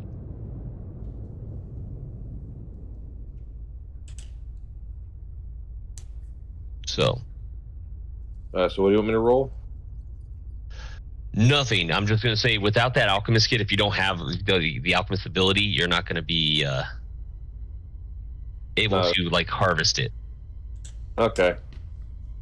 It's basically melting your plastic bag that you're trying to put your gas. Pretty much, like the vials and everything. You don't have any alchemist supplies or anything. So just swallow a big glop of it, and then we'll try and find a container on our way. And some of it's on Layman's boot. As soon as you pass it, we'll hopefully find a container to. Let him scrape jelly off my boot. Hold on that for me. All right, then. Let's say a quick little prayer saying, "Hey, guy, sorry, killed a couple of slimes." You didn't kill anything. What comes in a fortune kit? Is there anything else that showed up within the slime after it dissipated to the ground, or any loot in the slime? Did I say there was any loot in the slime? I didn't hear you, so I don't. No, I'm just kidding. I don't mean. Yeah, no. So this is it just spreads out. So the pieces of stone floor that they kind of just spread about become acidic to the touch when you step on them. Okay. Yeah, he collects mold, spores, and slimes. Turn to Vinicus. I go. And fungus. That was fun. And I actually missed this one. It's actually in the book, so I will read it out to everybody so they know. Low ceiling. Because of the low ceiling in this area, regardless of height or whatever, it says medium and larger creatures have disadvantage on melee weapon attacks, except when fighting with light weapons. So just a why. Okay. All right. Well, in that case, Divinicus will switch from the long sword to, I guess, daggers. Divinicus will not, because that is player knowledge, not character knowledge, sir. Okay. Fair, fair. I'm just saying that I should have incurred a lot of disadvantage on you guys, but I didn't catch this one, so that's on DM. Okay. He's gonna notice. Sorry. Gonna be hard to swing. I that. apologize. Deathy, totally on the players. Yeah, it wouldn't be on me either because I'm 5'4" and spry. Well, it says Well, we're It says on it's medium or though. larger. It says it's everybody. Yeah. Well, it's a good thing I use daggers. Because even though you're 5'4", you're still picking it up to swing for the most part, right? So No, I'm using firebolt. yeah, no, just Yeah. melee. He said melee. Hi. Fucking Christ. I'm trying to make sure it's not my fault.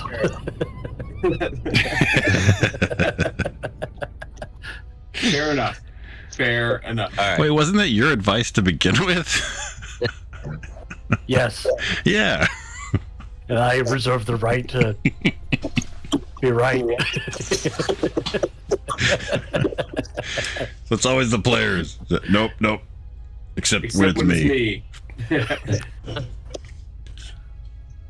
Oh, what's that Simpsons thing? Is it like that if the Skinner thing? The Seymour Skinner. Oh, is it the kids who are wrong, or is it me? Definitely No, the Definitely kids. All right. So I'll As a turn teacher, I ask myself that all the time, Oh, and I it's bet. the kids. It's a kid. It's the kids. Yeah, it's a kid. Yeah. That's the only As I perk of get being an older, adult. as I I'm became not- an adult, I sympathize with Seymour Skinner. Oh, I bet. Well, it's all right with the group. Layman's gonna look at them and go, "I'm gonna take a look at the north hallway here." Yeah, I don't know if I'm okay with that. That's okay. And I'll just take a peek here. I go, it looks like it curves right back to the main hallway. So I would suggest we take the southern route out of the two. And I don't see anything with the rubble up here. DM. Yeah, so the rubble is like all that. It's just Nothing in it's there. smashed. The walls Looks are like falling rubble. apart. Yep, looks like rubble. Do I notice any hidden It's Barney rubble. passageways, doors, switches, anything on the walls? I will gladly accept a perception check. Okay. Want to just use my passive, or do you want me to roll for it? If you're actively wondering if you notice anything, give me a roll. Okie dokie. Where is 7? Yeah, look, you dumb bitch. Shit. You don't do shit. Yeah. He's like, Do I I- still he's notice I have feet? It's just- Vessie's in there like, I will gladly roll on Tuesday for a perception check today. Nope. Yeah, no, you're. I mean, everything looks clear. Everything looks fine to you. The walls, Look- Still looks clear. there's nothing out of the ordinary. The floor still looks smooth and straight.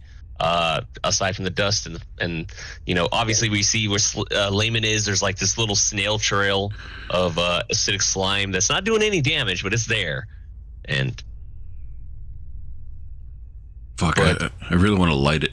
See if it Somebody fucking left out their Jello mold. lights his boots on fire. Acid doesn't burn.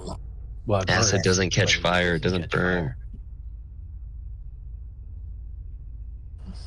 It I'm tastes sure I could delicious find from an what I acid hear. that burns.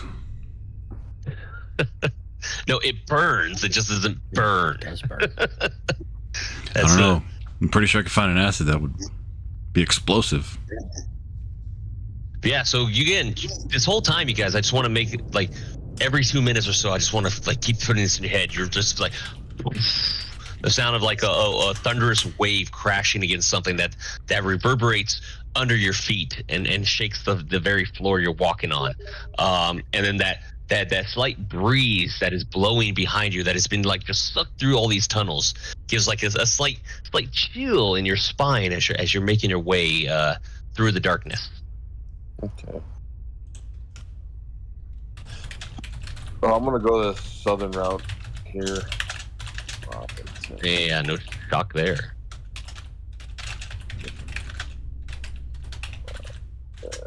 10, 15, 20, 25.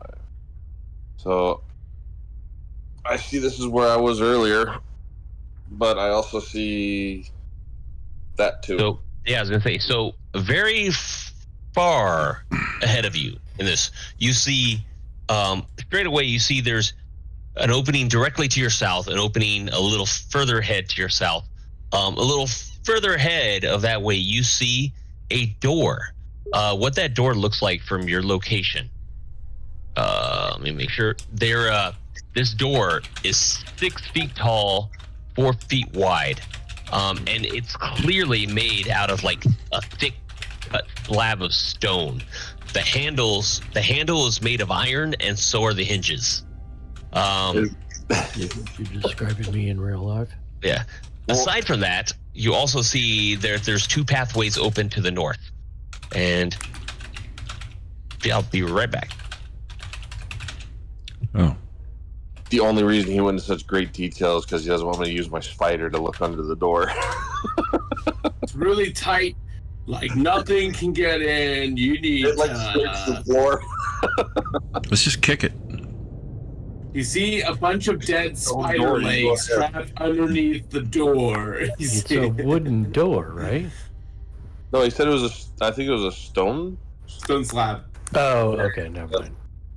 So yeah, Spliff, you can go kick it. Still use Hugh. Yeah, go kick it. See if your ankle holds up. I'm pretty sure I heard your Lord say to use your head. Sorry about that. No, mine's not that I was stupid. muted, dang it. But he is that vindictive if you piss him off, probably. Well, he would tell me to use someone else's head. He did make you carve like a symbol into the backs of fucking goblins earlier. That's not stupid. That's just cruel. Did I? Yeah. So you see the they were door. dead. So you No, I'm I letting didn't. everyone know that that's Yeah. there. you're gonna let them know about all the paths, all the pathways, everything, the openings down that you can see through your. I mean, it's not really that you're seeing through your imp. You're familiar. You can see them yourself. I'm pretty sure. He's seeing through Okay. the gimp. Yeah. Do I see any residue on the floor that going towards the door? Like slime or Do your slime? Give me a perception check. Alright, good. Perception's +5.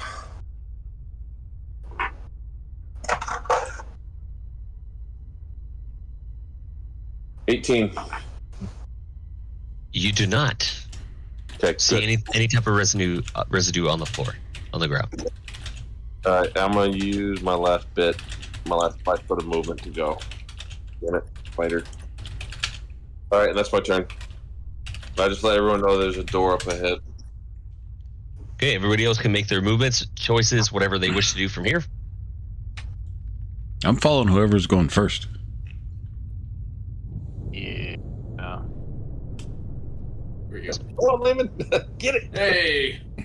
And right now, Yay. with that sound right there, you guys kind of like feel the ground like kind of reverberate underneath you. So It's the wave echo I cave, just, brother. yeah, I heard it. I heard it in the music and the sound, so figured it. Where's Bessie? Bessie's up above. He's dead. Yeah. Bessie, Yeah, I gotta go back. come out. Nah, to just go down. I see you right where you're at. No, I know that, but my character wouldn't know that because he hasn't seen anybody pass through him, so he's gonna go back where he would recognize where everybody. That's fine. Just do your whatever. Get it? You would have heard me yelling. Not yell, but holla. Just chew your tobacco. 15, 20. Okay. Turn my music Uh, up just to make sure I capture the moments here. All right, so you are free to act at this point. Alright, I'm moving up. So we're not gonna 20 check out here. the carved out passage, the rough passage. What, south? No, north west. Yeah, I'm gonna advance a little farther than the amp, but I'm Okay. Hold on, real quick, guys. I need to do something because I feel like somebody might be going through the wall. not. I Who? don't have anything going through a wall. Restricted movement. I don't know. It shows up on like as if somebody went through it.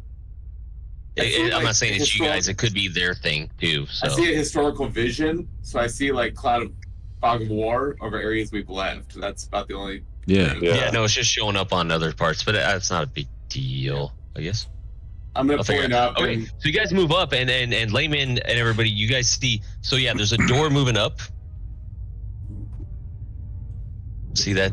It's moved through that door, so I think it might be their issue. Hold on, 1 second. What door?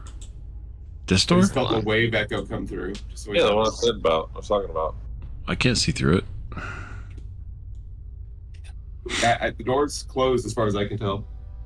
Ooh, okay, so it's the I imp. can see it. Okay, let me edit the imp, guys. All right, no problem. That actually tells me. Thank you. What was the imp? Yeah, the imp can see through all that shit. Oh, really? What is that? Here's the Still gimp. vision. It's a blind imp now. On my end, not your end. So that's what's screwing me up. He's using echolocation. He's the gimp after all. I'm digging this music in this cave. Actually, I'm glad I turned. All right, so that should hopefully fix it. Maybe, I'm hoping. Okay, so you guys do see from here, you see the door in front, the stone slab door, but you also see, again, the pace to the south, which opens up, to either the southeast or the southwest, and you see a flight of stairs that leads up, from where you're at. And these stairs are, again, just like the floor underneath you, right? They're smooth. It feels like it's like almost maintained, and clean, like it's been. So, it's just been like taken care of. I turn to the group. I tell them about the stairs that I see the door. I go, feel like we should, now that we know where some entrances are to this area, that we should work to make sure the area is clear, that Kill we have everything. an area of safety before we advance any further. Like, just kind of work through all the tunnels in the area. Anybody have any alarm systems?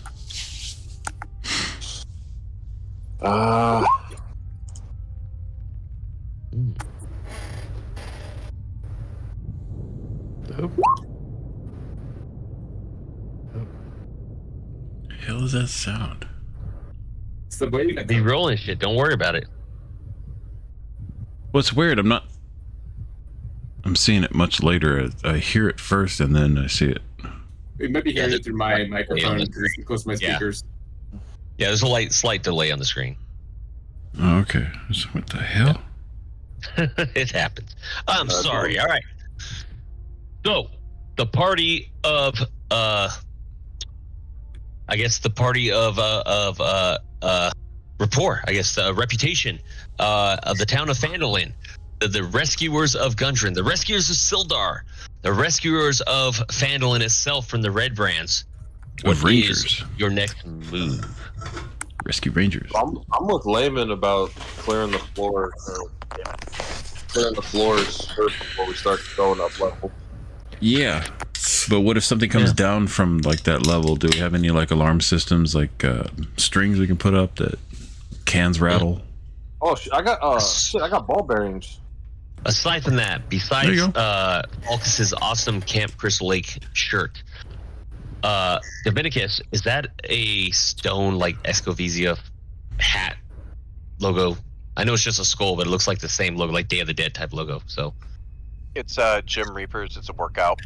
okay, Go What? Team It's a Reaper, workout go, related go, thing? Team I never Reaper. would have expected that from you. bro, don't be mad because he's fucking. I know. No, I'm just jealous, and so I speak out my anger and jealousy through puns. He's like the big like bald Russian dude from Looney Tunes on like Bugs Bunny, where I flex and it just like falls underneath. That's just really good triceps. Yeah, all that's that true. shit, right.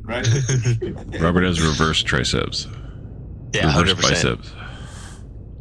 Okay, so the move is from here, gentlemen. No, you're not wrong. No, you I am- sling chips. You used to sling soda. I also used to sling these fists, baby. What's up? So Layman's gonna turn to the group and be like, "Let me just scout a little bit further ahead and just see what's going on with areas around the door." And he'll just go up 1, 2, 3, 4, 5. 6 to get a kind of feel for these ways.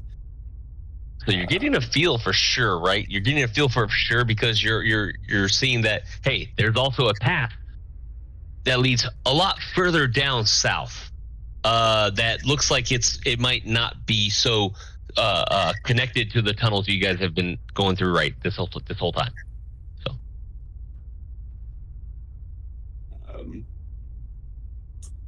as a ranger, I would feel like, despite all my monkness that I have right now, my ranger background, do you feel like I would have a pretty good feel for direction? I feel like my character would generally have a pretty good feel for direction, but... Well, let me go look at your character, and I can tell you that. Your favorite terrain? No. Well, I think that the rules changes I've gotten rid of... He's like the only ranger that's horrible with directions.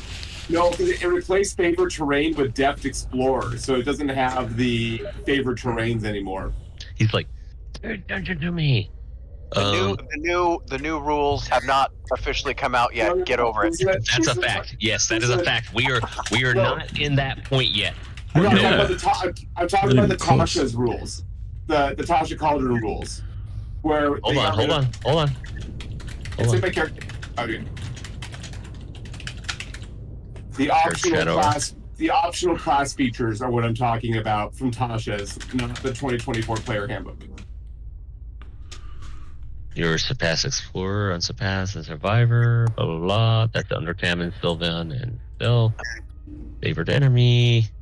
Yeah, they got rid of with the optional rules, it gets rid of natural, like, terrains and replaces it with the languages and a skill. No, that's fine. We're just looking at your stuff. So, your walking speed increases. You can attempt to hide. You don't need sleep and meditate. Blah blah blah blah blah. Blah, blah. I don't see anything of the sort, at least currently. So, That's fine. Yeah. That's why As a ranger, I mean, if you want, as a ranger, you have a +6 to survival. Like you have a shit ton of survival, and that would help you track and see things in general. So can I do a survival check to see if I have a good bead on where we traveled and like essentially see how well I personally remember the map as a character versus as the player? Like essentially how well I've tracked what directions I've gone and what turns I've made, things. That's what I'm trying to see if my character has an understanding of or not. Okay. So you're good. Okay. So no, we can definitely do that. I'm not going to tell you can't roll that. I'm going to let you know that it's going to be a disadvantage and it's going to be a really high check. Okay, that's fine. Because this is okay. It's underground. It's tunnels. It's just It's also a very famed lost location. Okay, so let me do a disadvantage here and let's see what happens, just for the fun of it.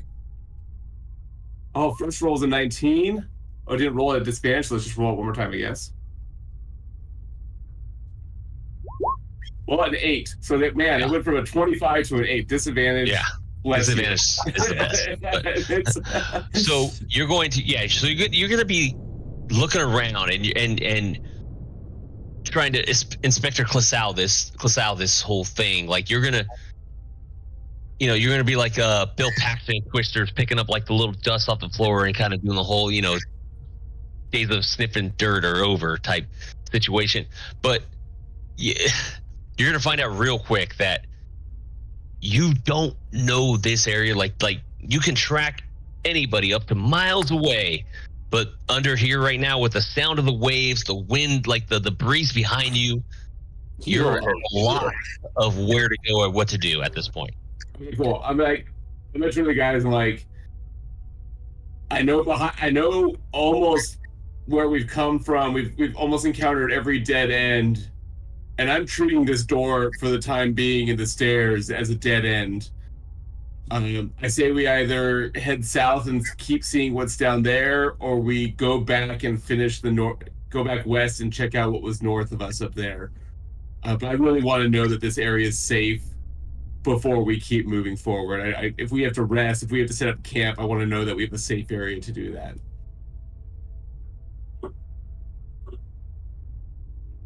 Might be safe to do that behind that door.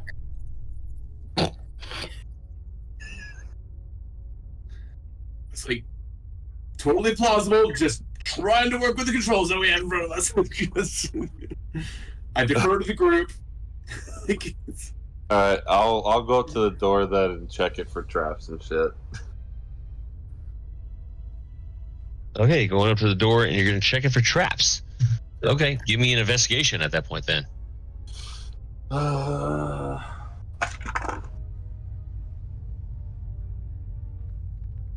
15.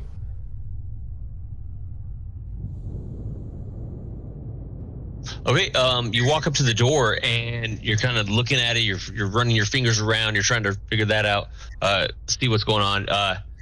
No traps that you can discern from this door, from this area, to the door itself. Okay. I'm going to give a thumbs up to Layman, and then I'm gonna slowly open the door.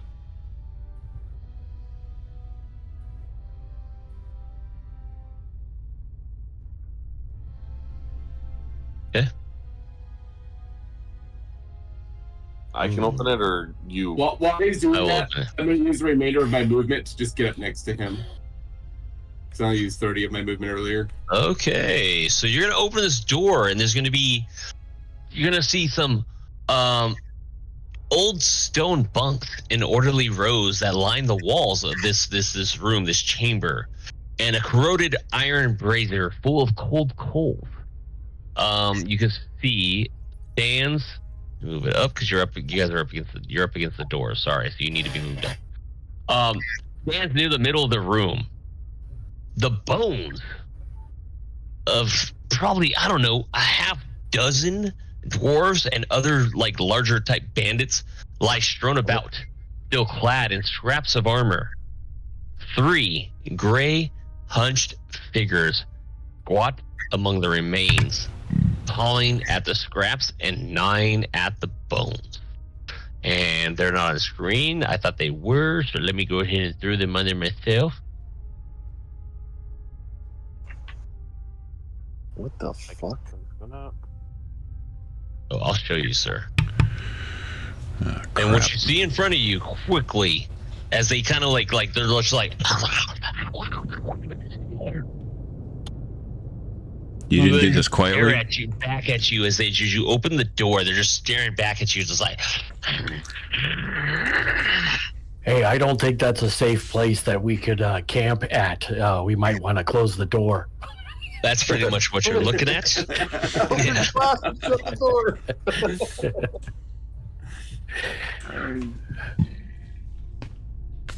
Good job. I cast soil britches and shut the door. That's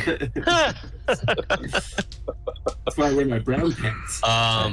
That's So a cantrip. at that point, guys, we Soil will britches with, have to add in another turn order here. Soil britches with disadvantage.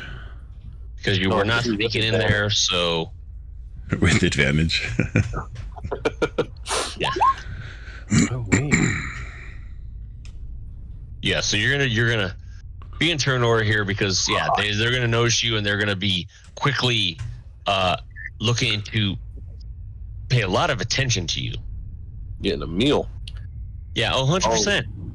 You're looking mighty fine there. Hey, DM, you put me too close to the... To the what? I can't select my token. Oh, hold on. Go to the top left corner. Try that. Touch at the top left corner. Just put him in the room. Oh, there we go. Okay.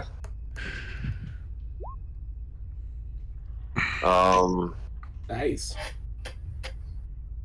All right. Yeah, you have my imp as me. Okay, no problem. Sorry. People are questioning me shit at work.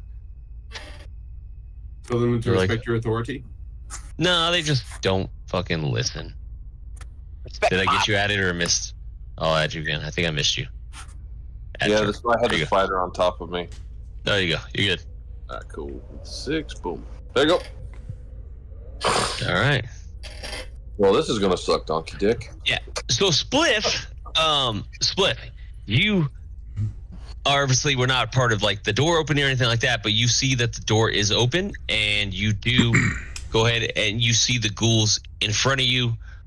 They're gnawing at the bones. They turn at you, and they're just like,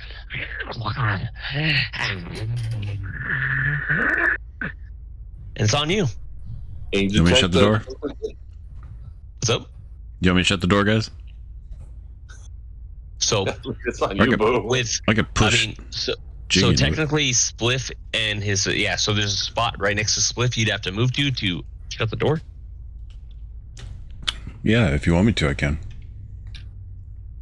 It's up to you. Okay, well then I'm not gonna do it. I mean, I'm Yeah. I'm preferring the door shut, but that's up to you if you No, want to. I'm gonna shoot that one right in front with a crossbow. Just Okay. hi, how you doing? 26. That is a nat 20, That's brother. 20. That's a Nice. That is why it's highlighted. Very nice. Nat 1 on the damage, but 10. but it doesn't matter. Nat 20. So you're gonna do 5 damage. But on top of that, with their range, you're gonna feel like really empowered from this shot. Like immediately as the doors open and they're looking at a Jiggy. They're like, ready. They're throwing down the bone, and you're gonna shoot off an arrow immediately, and you feel so empowered that you're gonna gain a +1 bonus to your next attack roll. Hell yeah. So nothing too thing, but go ahead and so roll your damage, which is piercing damage is -5. So yeah, that was the remember we were replacing the rolls with the double damage. And So piercing critical, so 10. Or is it? 10? It's just double the dice roll, right? So. Oh yeah, you got to roll the dice roll again. The damage, Thought I I did. think, right? Yeah, 2 rolls of the dice damage. So. Oh. Piercing critical is 5, so they did do that apparently for yours. Oh, they did. That's what it shows. No, it just This says piercing 1d6 critical plus damage says 4. 5. No, it says 1 plus 4. So it only did the 1 for the damage on the dice roll, and then it Oh, so added 10. 4 to it. Yeah. Okay. Yep, I get it now. I see it now. My bad. Okay. Okay. Very nice. Okay, so with that, you definitely got their attention. He's moving up. He's You're up. dropping that piece You're up, that Jiggy. he got, and he's moving up. Jiggy, he is going to move up on you, and he is going to.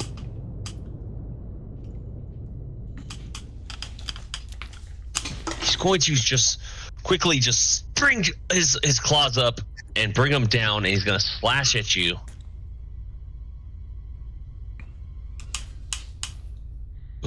Ooh. For an attack of 9, which is going to be good for you. Gonna miss. But you got the Hugbees. Yeah. It's gonna move up and out of the way to allow for Divinicus to Wait. take his turn. Does he get attack? Oh no, it's just Nope. outside. the He's still within the spot.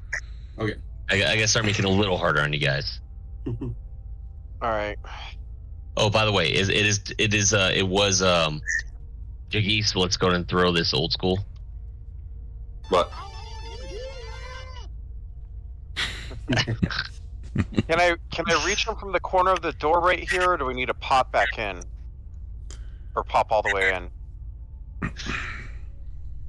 So you wouldn't be able to reach him from the corner of the door because you would have to land on Jiggy's spot, but you can't stop on his spot. Okay.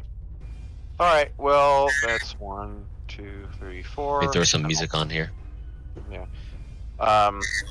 I will hit the one was the one at the corner right here. Is that one that already took damage from Spliff The earlier? one straight Hold on. across. Let me go ahead and mute Jiggy real quick because his stuff was. It should be coming the through. one closer to the middle, because that would have been straight ahead when he took his crossbow shot. Okay, straight across. So this is the one that you can see the bolt sticking in the ghoul still. It's still sticking in him, right? It's not Okay. changed. The one up right next to you has swung at Jiggy and missed, and the one up front is the one that Spliff shot perfectly with an arrow. Cool. I'll just hit this one and then go back. I rolled 2 dice. One is 11 plus 7. The other was a nat 20. So my disadvantage because of. Is this room still low ceilings? Are they still low ceilings? Or is this room have taller ceilings? So you're in this room, and so you're not in a low ceiling area. It's because you have stepped inside the room. So Okay, this so this is a melee, right? Yeah. Yeah, you're fine. No.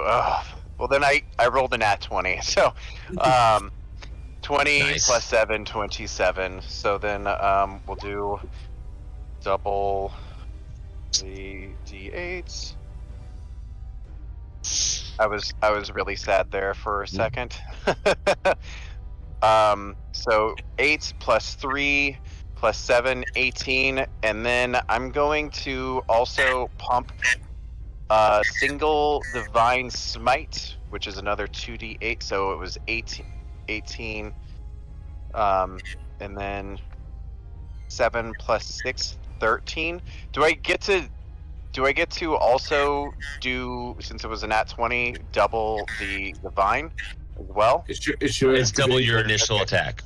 Oh, okay. Okay, so then it was 18, then plus 13, so 31 total on that one.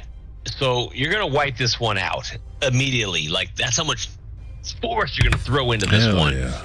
The unfortunate part is this distracting, like, you hit him so hard, you had him distracted for a second, which would have given your allies advantage on attack rolls against the target. But hey, you know what? You took him out. It doesn't matter. So the D20 gave you the double damage. So Gave me what I wanted. All right, I'm just gonna go back around the corner, just so then others have.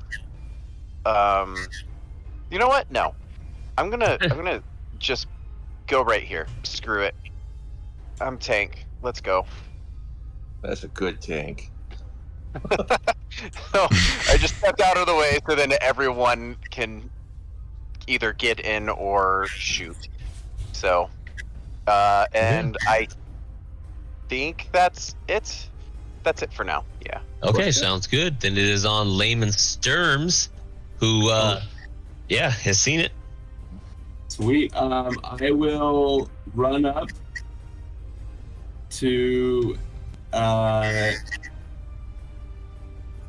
I'll go to here on this guy, and I will do ye old quarterstaff attack on him. So let's go to actions and. All right, 25 to hit. That's a hit. I got a good feeling about that one. And that will be 12 points of bludgeoning damage on him.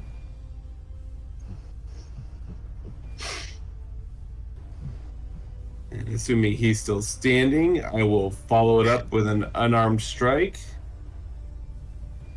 which I can't do No. because. So actually, that 12 points of damage completely caves his skull in. Sayonara. I assume I hit the crossbow bolt that Split hit him with my quarterstaff when I hit it in the head and just Yeah, I'm with it. first driving that nail. So then, using the rest of my movement, I'll get behind this one and I'll do my unarmed strike on it instead. And let's go with a d20. We'll add 7 to whatever the roll is. 23 to hit. Then damage will be 9 points of bludgeoning damage to this guy right here. How much? 9 points of bludgeoning. Okay, so you did 12 and you moved over? Yeah, so after I did my 12 on the first guy, I used the rest of my movement to get to the next guy and followed it up with my martial arts with a side kick to its sternum for flavor. All right, I just want to make sure because I haven't really looked at your full class. Let me make sure. Like, especially after this last level up. Yeah, let me yeah. just be sure. So, yeah. No, I'm not. I just want to make sure I understand everybody's Oh, gotcha. new stuff. That's all. So oh wait, I gotta go to campaign. So all right. DM should be looking at your guys' characters to understand them a little more, but I just want to understand this move a little bit more. Okay, so you did your attack, and then you moved and you did.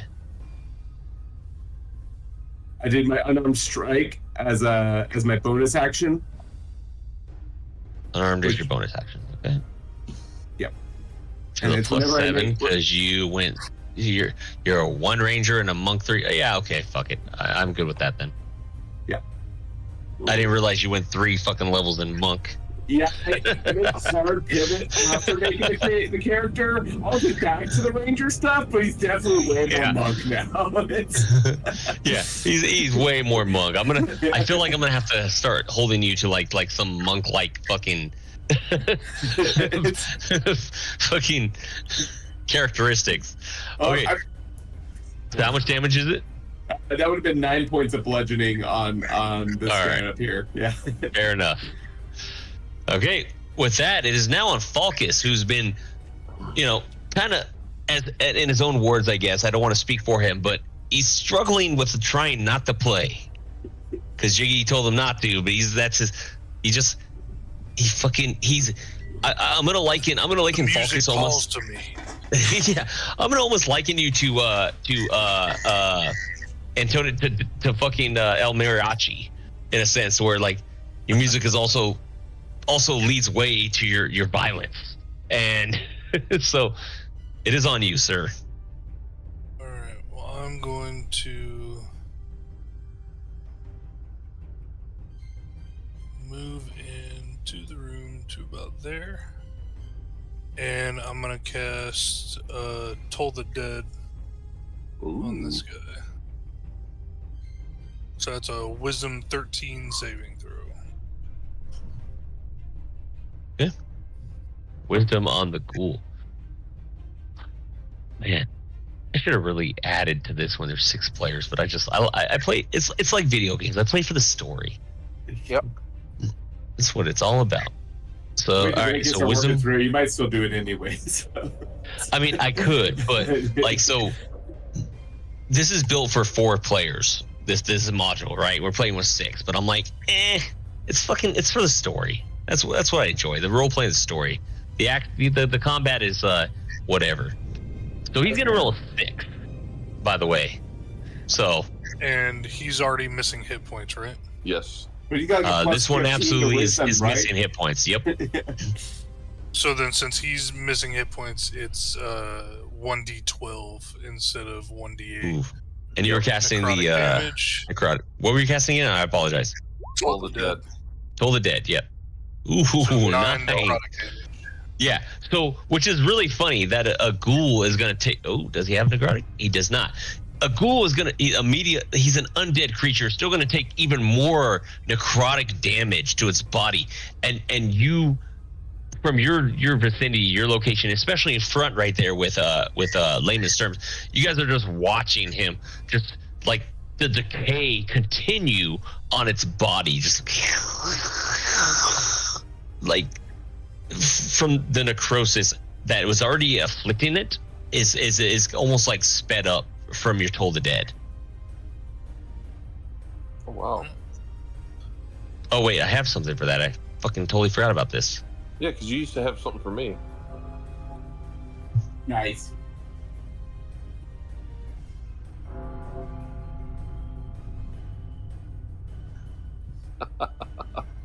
So that's it. I forgot I had that a long time ago. Because you're tolling the dead. So, haha. Little play game. And before I end my turn, I'm just also going to point out, after the last long rest, I touched my hand crossbow, and now, so that with Hex Warrior, I can use my Charisma modifier for the attack and damage rolls on it. Which I don't actually think matters, because I think my dex was for that anyway, and they're the same, but figure I have it, might as well use it. What? No.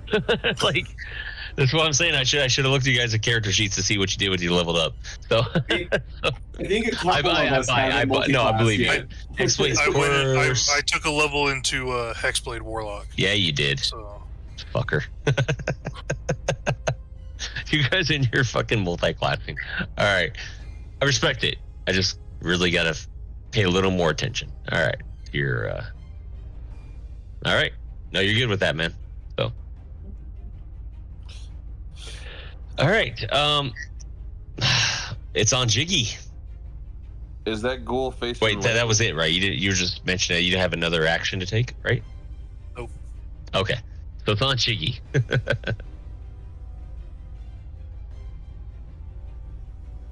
Damn it. There it goes. Got it. All right. I'm coming in with daggers unsheathed. You're muted, Jiggy. Oh, shit. Sorry, Yeah. I muted him because of the fucking background noise. My bad. What background noise? Your face is background Up the noise. way. I mean, My bad, dude. There was a ton of background noise earlier when you, walked away. My bad. And then, I mean, it really sets the mood. yeah, when you were gone earlier, it started. We could hear ourselves playing through. your Yeah, speakers it was and through like when your- you walked away, I was like, what the hell? So I just muted you. That's my bad. I forgot to unmute you. well, that's fine. I'm going in with both daggers drawn on that last little bastard. Okay. I didn't. He's still muted. Roll. The first one's a 1. You should have advantage, though. Goes to the. You should have advantage because I'm flanking him. Hold on. Oh, you should have advantage because he is flanking. This is a full flank. I set that Lucky. up on purpose for people coming in. But it would be a full flank for anybody who came out. 14 hits. Yeah, kill him. Hurry up. D4 plus 5. Fuck yeah. Went up. Alright. For 6 slashing plus Another one. Oh my god. 1d6. So 10 slashing total for the sneak attack and the first dagger. Yeah, that one's done. You Okay. guys just eliminate all three of them. That's how you do it, boys.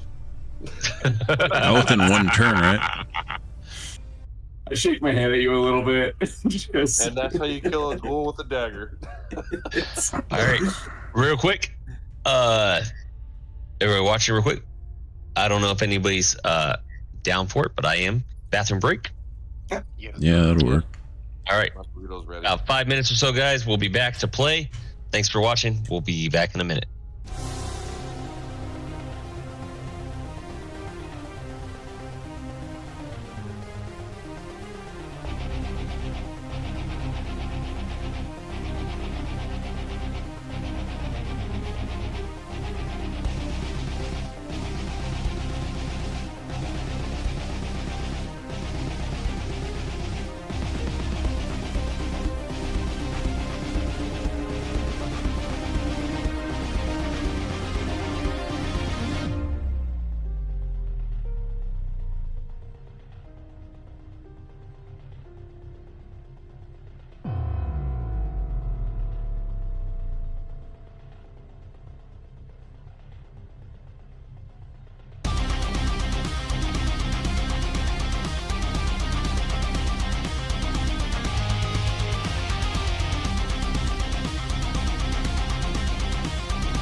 Surprise! Yeah, we're talking about Bessie's pissing circumstances. Okay. All right, guys. It's got a pretty powerful string. I mean, Yeah. So in here, right, like I was mentioning before, so there's old stone Yeah, like bunks most in orderly 50-year-olds. rows that line the walls of this chamber, and a corroded iron brazier full of cold coal stands near the middle of the room. The bones of a half-dozen dwarves and other larger bandit, like with their cloaks and everything, lie strewn about, still clad in their scraps of armor, as well as the bodies, the now dead bodies of gray, like Hey. almost hunched figures. so we fixed the problem. Yes. We're good. Let's go back to town. So look at is Bessie in the room, or Bessie's still outside the room, huh?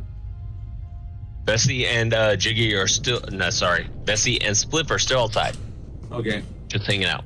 I ain't going in was there. shooting from afar. that's right.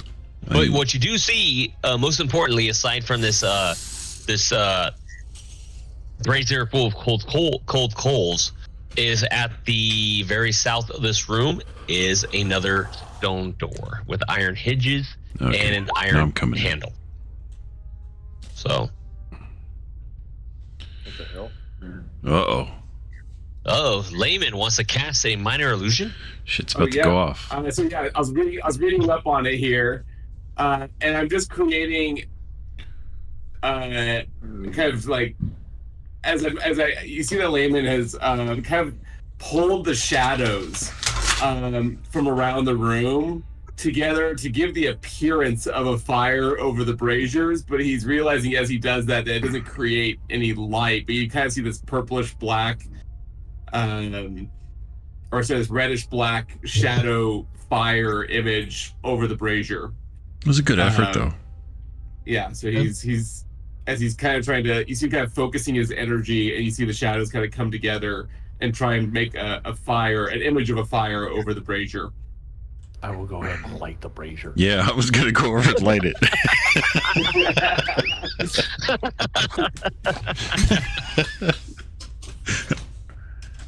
I mean, can't leave our boy hanging. We need light. But I want the illusion to still be on it Yeah. after I light it. Divinicus has as a cantrip, he has light, so I can cast light wherever you feel. But is it warm? Oh, No, I mean if you want some heat, I mean We could please just do light a that fire. into the brazier as I'm trying to light it. is in chainmail or whatever. Like he's hot. Like he prefers being cool. I would like to Right there, you guys kind of feel the ground beneath you start to shake and vibrate a little bit as you continue to hear the sound of the waves reverberating throughout the walls. Is this something you could get used to after a while, or is it seriously mind-numbingly oppressive? You can get used to it after a while. Because, I mean, I'm we've all pretty worked in soothed by Norco, right? Are you talking about the city of Norco? Yeah. Are you talking about the smell? You get used to it. You can. It's possible. Are you talking about that fucking cow smell? Yeah. What's the town that smells like rotten eggs? I can't remember. That's Hemet. Oh, Torrance. No, there's No. another one. Torrance I used smells to like play, eggs. Youth football that like they can't even grow grass because of the sulfur that's mined there. Yeah. Oh, you're talking about like Brawley. oh. No, that's not the name either. It's past Indio. It's like Brawley. It's by the Imperial County. It's by the Salton Sea is what you're talking about. I need to text my dad. Oh, the salt in the sea is a gross Yeah, text your smell. dad. Yeah, Use a it lifeline, sir. stinks. Yep. Use a lifeline. Anyways, use my lifeline. Okay, so I actually think Falcus knows about the Imperial Sea. He used to be in San Diego and all that. So this oppressive sound, is it something that we can get used to, or It's not depressive sound. It's the sound of like a huge like not depressing. It doesn't make you guys like, oh, this sucks. It's almost like it's like shattered, like silence shattering, right? It's you're having a conversation. Boom. does it jolts affect you. any of our If the sound stats? jolts you, That's what I'm saying. could you get used to it? possibly, but like every 2 minutes or so, you're being jolted by not just the sound of waves, but also by the floor shaking underneath you where you stand. Yeah, all right. That's not something we can get used to. So, is there anything cool in this room or in those dead bodies that we can like search through, or maybe some coin or anything decent, weapons? Just the dozen or so, half dozen, so about 6 bone piles of dwarves and other humanoids. So other than that, you don't see anything in this room worth value except for some beds to possibly rest in, which it has not been long enough for a long rest. But it's something that you can at least take a breather on or breather in and gather your thoughts and it's been like 45 minutes since we woke up. Yeah. I want to turn to go talk to Divinicus as we're in here, and I'm just gonna be, hey, your longsword, the one the special one you got, that's pretty awesome. Do you still have your old one by chance? Old longsword? Let me look, sir. The Oolong sword.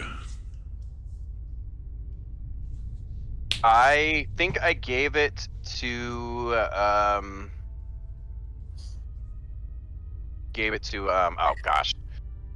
Jiggy to sell since I didn't need it anymore. Oh, yeah. Okay, that makes sense. I'm sorry. That's all right. So you see me, I kind of that's fine. I'm gonna go and if it's all right with everybody, I would like to take just kind of a moment to just kind of sit and rest up for a moment. Do you and I'm need gonna something? No, just it's something I want to try. It's something in this tradition I've been looking at. It just allows me to affect a weapon a little bit differently, but it has to be a weapon I use, and I didn't want a weapon that people are already using. And so I sit down with my longbow, and you see me, and once again, I kind of go to an area where there's like a pool of shadow, and I sit there, and you see me focusing and like running my hands over the longbow, and you see the shadows kind of start melding into the bow as I sit there, and it just becomes a bit darker. You see those tinges of red that are like in my eye are also like wrapped into the bow a little bit, and this when I'm done, it just kind of has that vibe to it. It's not it looks it's strange. It shouldn't be, but it looks a little darker. It's got a little bit of red in it,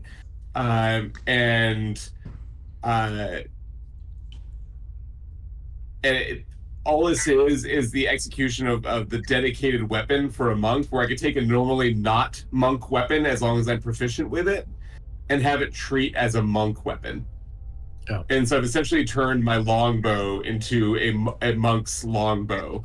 And so that's just it. And really, for me as a monk, what this means now is I can I can shoot with my longbow, and as long as I make a weapon with an attack with a monk's weapon, or as an unarmed attack, one of those two, I can then use my bonus attack for a martial arts or an unarmed strike.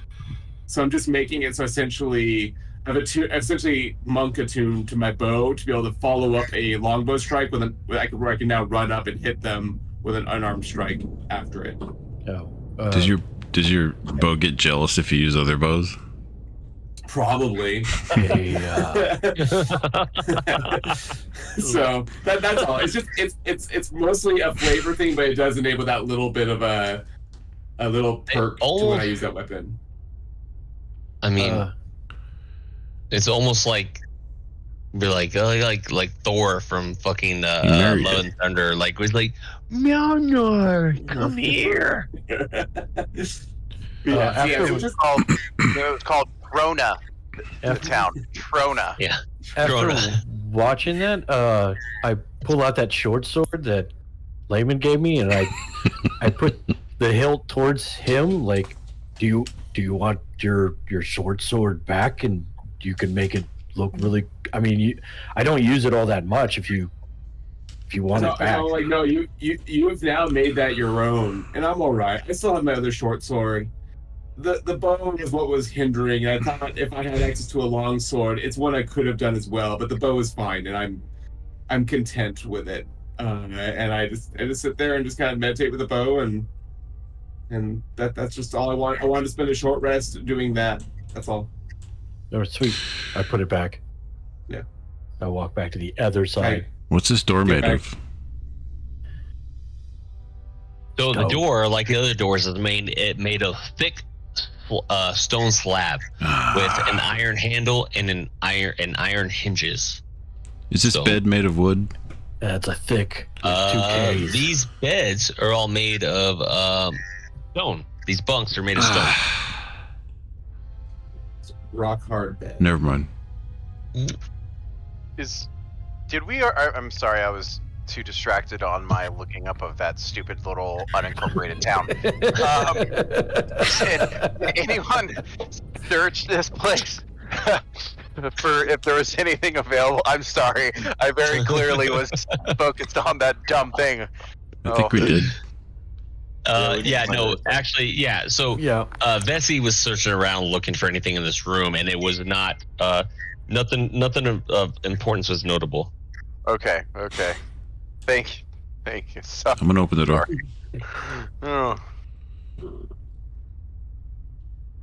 Oh, more hallways.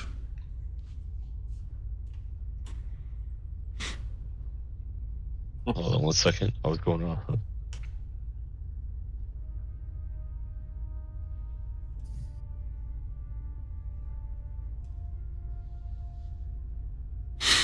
Okay, so you open the slab door, and you definitely see hallways. I guess we could call them not really so much hallways, but tunnels to adventure. But you do see straight ahead. Hey. No, that made sense. Yeah. Tunnels to adventure. I fuck with that. So, up in front, you see straight ahead. You see an opening that you see a pathway that's kind of like roughly hewn, opening up to a greater path. But you do see openings that are a little more straight and narrow, a little more finely tuned walls that go to your to the east and the west. Yes. Okay. Cool. All right, I found more tile. All right. I'm gonna go up you over done loving here, up on that bow? You wanna outside the door, and I want to mark on the wall. I'm gonna grab like a piece of rock or whatever I can find around and mark on the wall like with an X, and then an arrow towards this door. Damn, that's a good idea. I'm gonna follow Biggie outside. As I say, we could pee, but you really couldn't. Yeah, it'd be better to mark it. And then I'll do the same over here. Nice. I'm gonna point to 1 Jiggy. second. There you go. Hold on. Let me get rid of that one. Let me click this one and go a little bigger.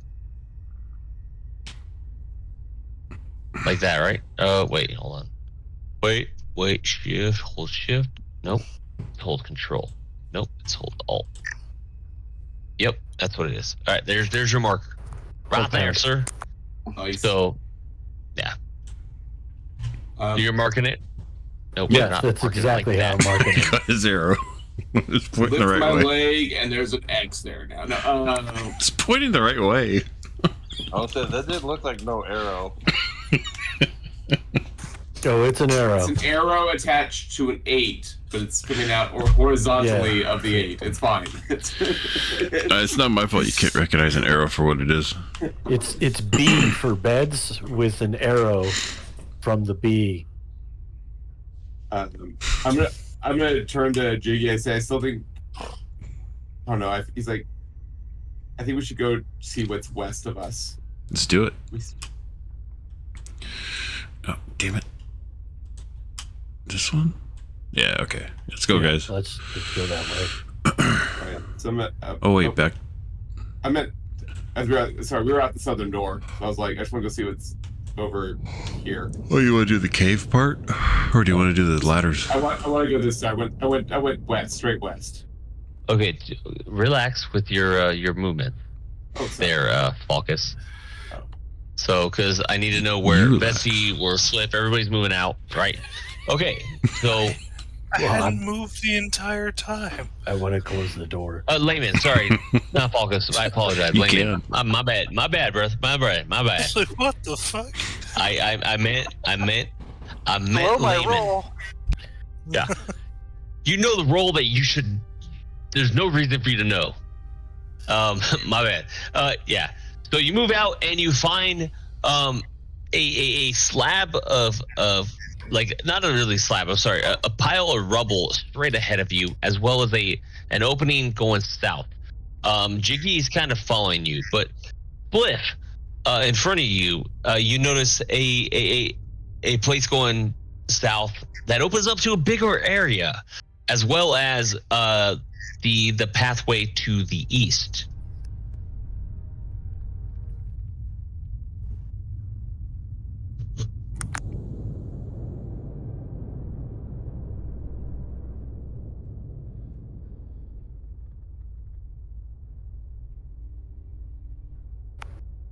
That's funny. I muted that. Okay, so I will pass it off. I'm going to call upon Divinicus to make a move at this point. I'm just gonna go in and Fucking kick ass, huh? round the corner, I guess. See that? Okay, so he's moving around. He sees the same pathways. He sees ahead of him. He sees kind of the. You should be able to see it at least. The rubble in front, the collapsed area as well, and you also see the path that lies behind you. If you're looking that way, lies behind you. You see a path going north. You see the path going south. You see what looks to be clearly a dead end the other way.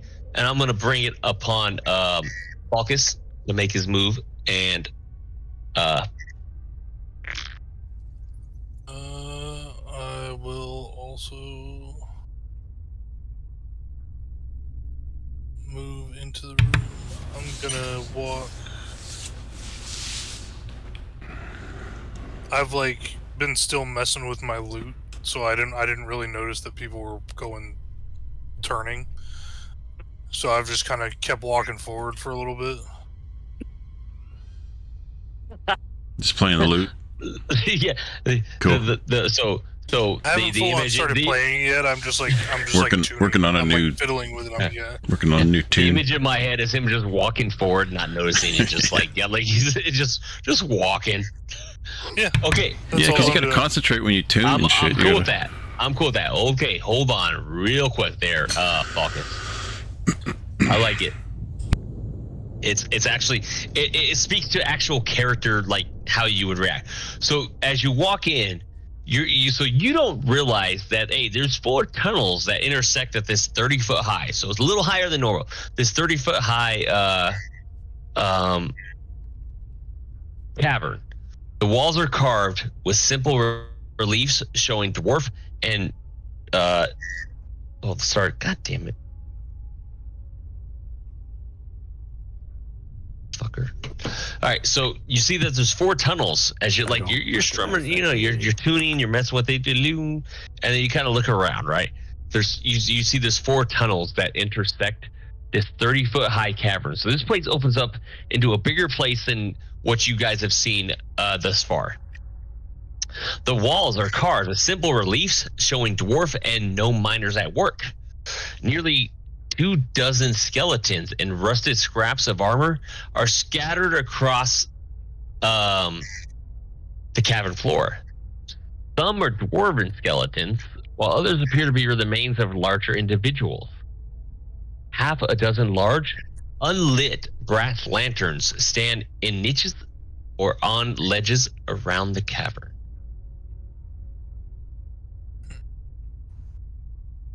So I guess as I notice, I'm tuning it, and then as I notice, I'm still So I overdo it and pop a string real quick. And it's like, God damn it. I put the loot back, and then I'm kind of... Do I see anything? I need you to give me Notice a anything perception check. unusual? Okay.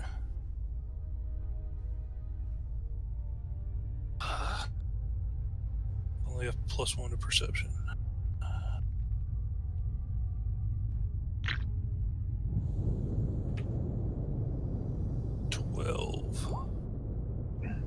Ooh. Okay,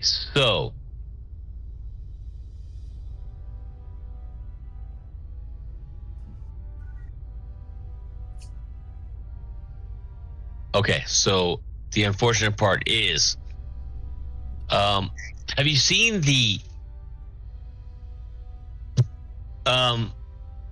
you know the movie Pitch Black, where the kid goes into that that room, and he's looking around everything, and all of a sudden he hears some sound. He's like, and then he gets attacked. Yep. Okay.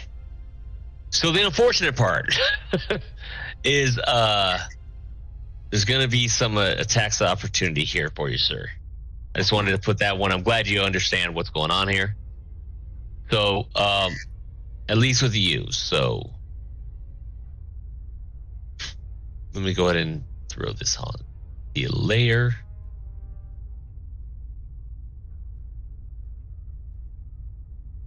So Falkus runs in as he's strumming along. He's messing around. He's not noticing anything, right? You do. Shit. Shit. Where's the I shit did that at? There this it is. morning. Yeah, you do shit. So eventually, this creature comes flying towards you in multiple waves. Yeah, just a little bit, man. Just a little bit of and you're going to, since you didn't hit that perception, they're going to attack.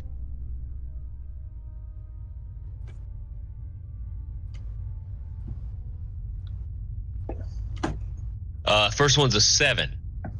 So that's good. That's good. Okay. Second one's an 8. That's also good. DM has been fucking real shitty tonight on this thing. Just I comes think back we're all on us pretty on the big bad. Yeah. Later on. The next one's a 13. So, Still okay. uh-huh. All right, so the next one after that, the last two are both 17.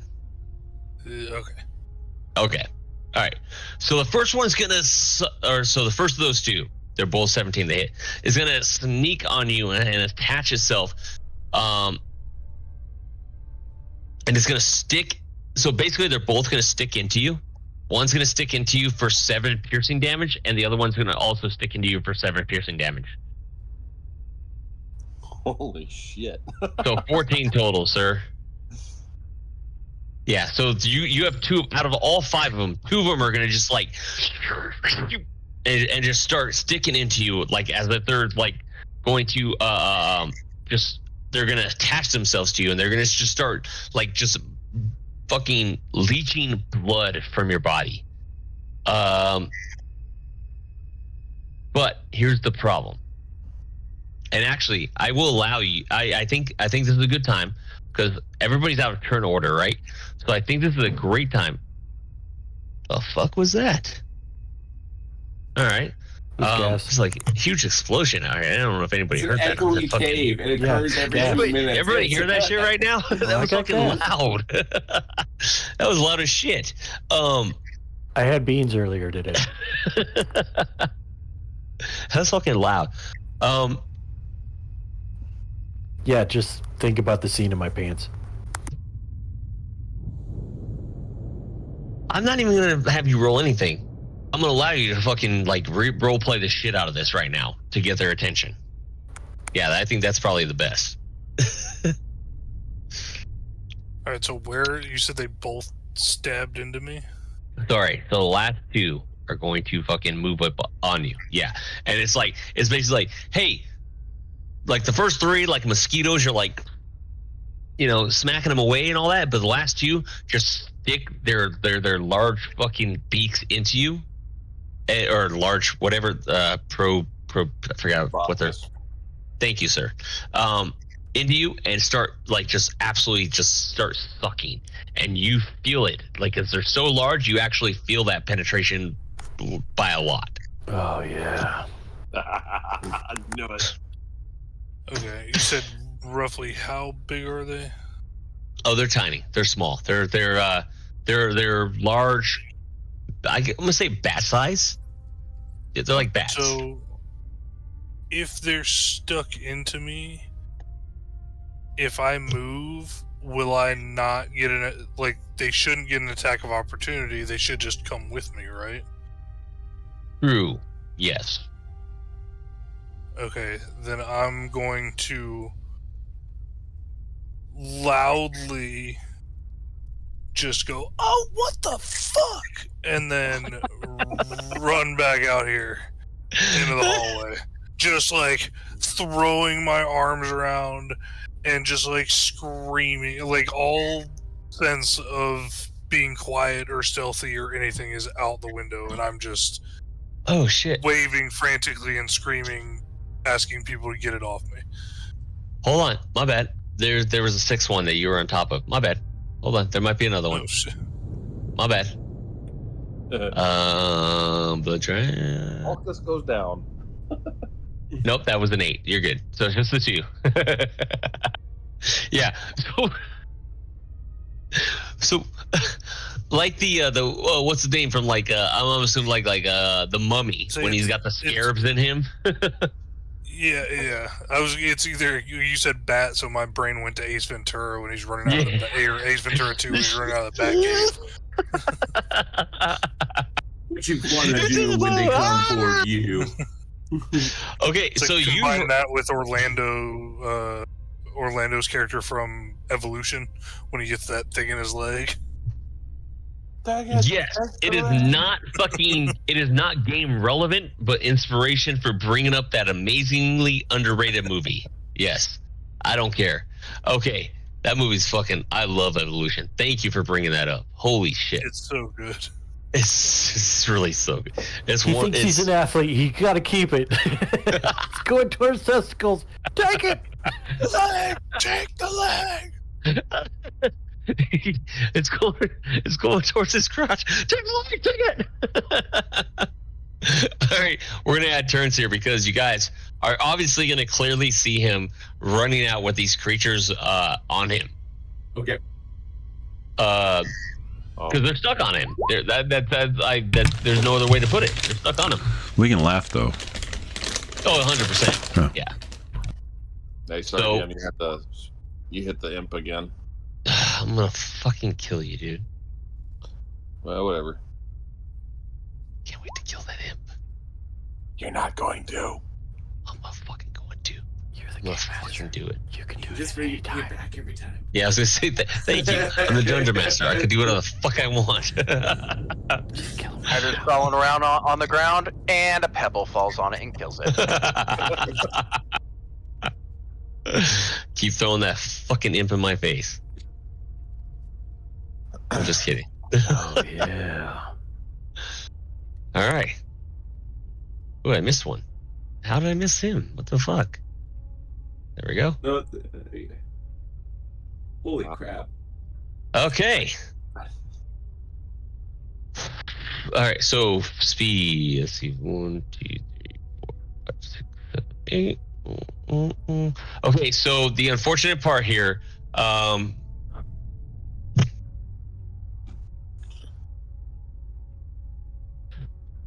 D4 plus 3. Okay.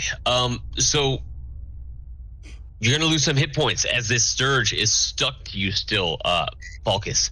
You're going to lose. Go ahead and bring up the Sturge action point here. D4 plus 3. Wait, what is it? 1 D4 plus 3. Okay.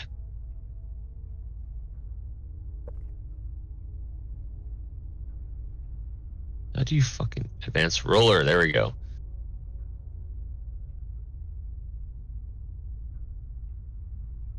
So from the stern attached to you, you're actually going to lose 4 more hit points as it's just like. So Falcus, as it stands, and it is on Layman's stern. All right, I see. I'm still waving around, but I'm slowly kind of being like, I see him freaking out, and with all my monk-like agility, I take my 45 feet of movement and 1, 2, 3, 4, 5, 6, 7, 8. There we go. You do not have to move around a. No, it was fun for me. I'm dodging around my teammates. You do not have to move around allies, sir. You can just say, that was "Excuse a me, treat pardon for me." So I'm gonna come up and I'm gonna. What do you've got an attack of opportunity right there? I should be just in them because I'm in the middle of them. I never. And they're also. I'm not gonna, because because those 2 are actually both attached. So if you look at, if you want to like be crazy about, oh god damn it, sorry Falcus, let me move this. I hit the wrong button. So you want to be super crazy, they're actually right, like right there on them. So perfect. Yeah. So I was just trying to essentially get to the point where I could see them both, because to me his back was probably to me. So I was like, okay, and not wanting to hurt my friend, I just go and I just make an unarmed strike on the top one. Is what I'm gonna try and hit. So that will be.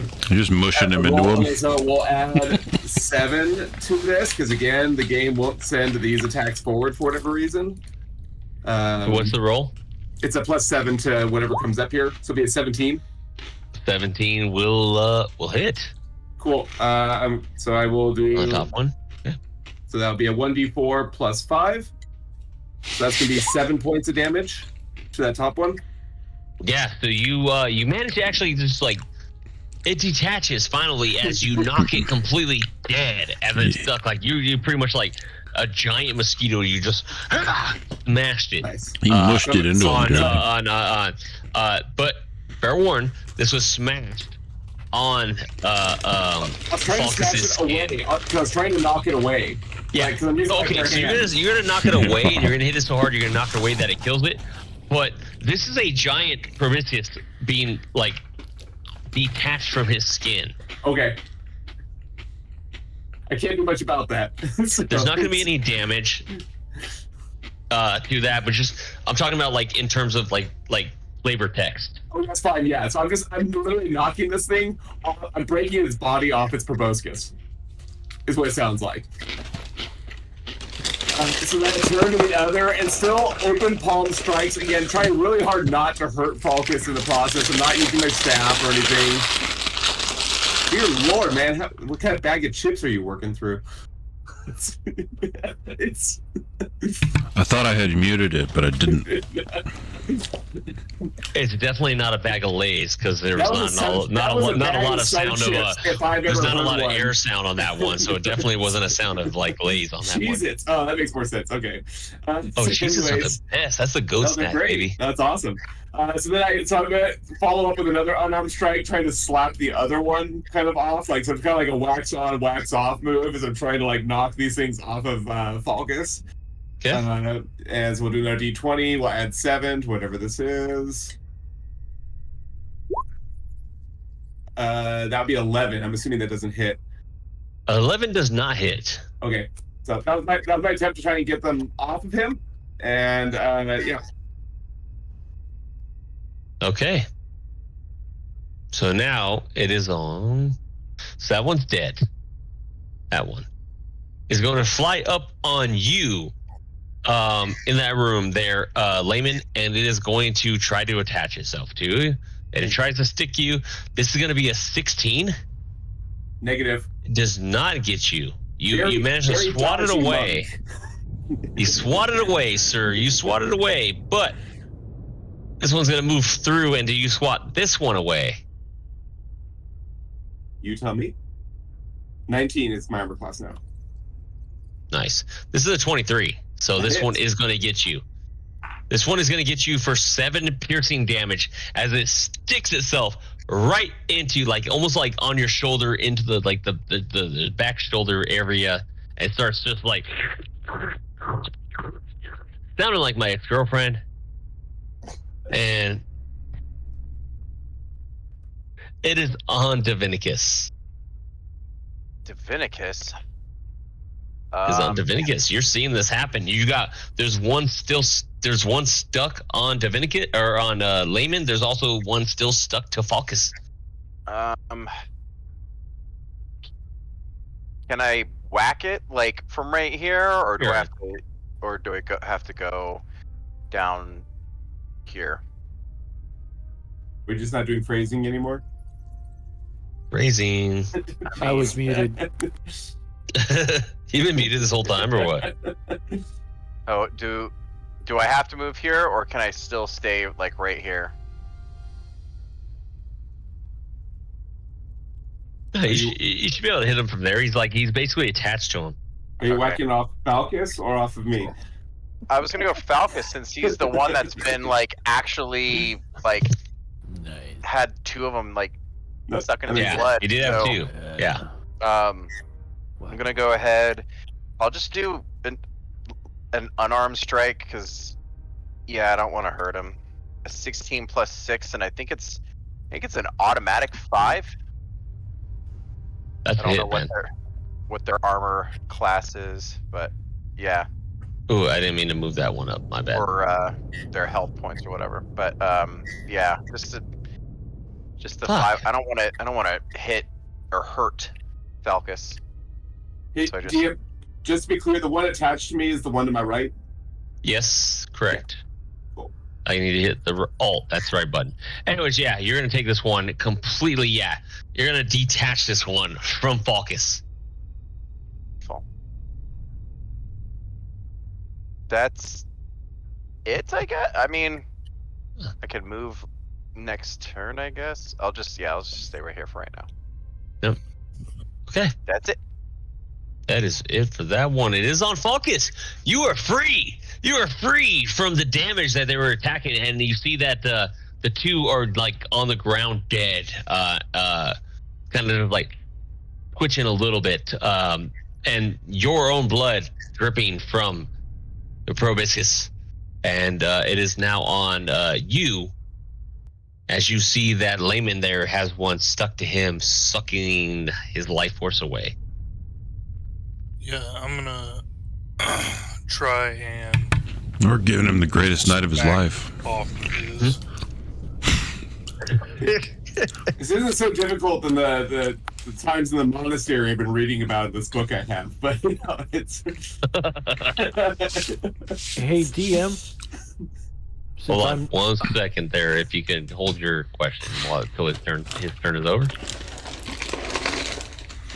All right. I don't know why it's not wanting to roll. You did do 'Cause an it doesn't want update, you to like do it. you did like a new thing. Have you attached it by clicking on features and traits in D&D Beyond? Because you did level up, so that might be why. Yeah, but I've rolled with other stuff My, tonight. my, That is mine's true, been yeah, having the huh? same issue, and I've gone through the same thing. I don't know why it's been broken on some attack rolls. Okay, I guess I will just do this.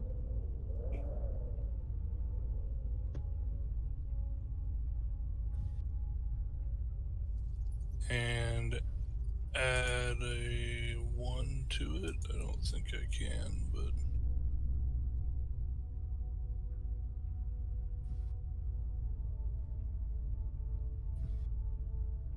so a 3.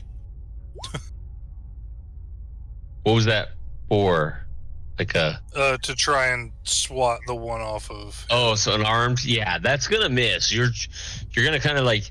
I mean, it's not gonna miss. You're just gonna kind of like, yeah. You're still you lost a little bit of blood, quite a bit of blood actually. I think of like twice. I lost over half my hit points. Yeah, you lost a lot of blood on that one. So yeah, you're gonna do like a quick, like you said, like a little like.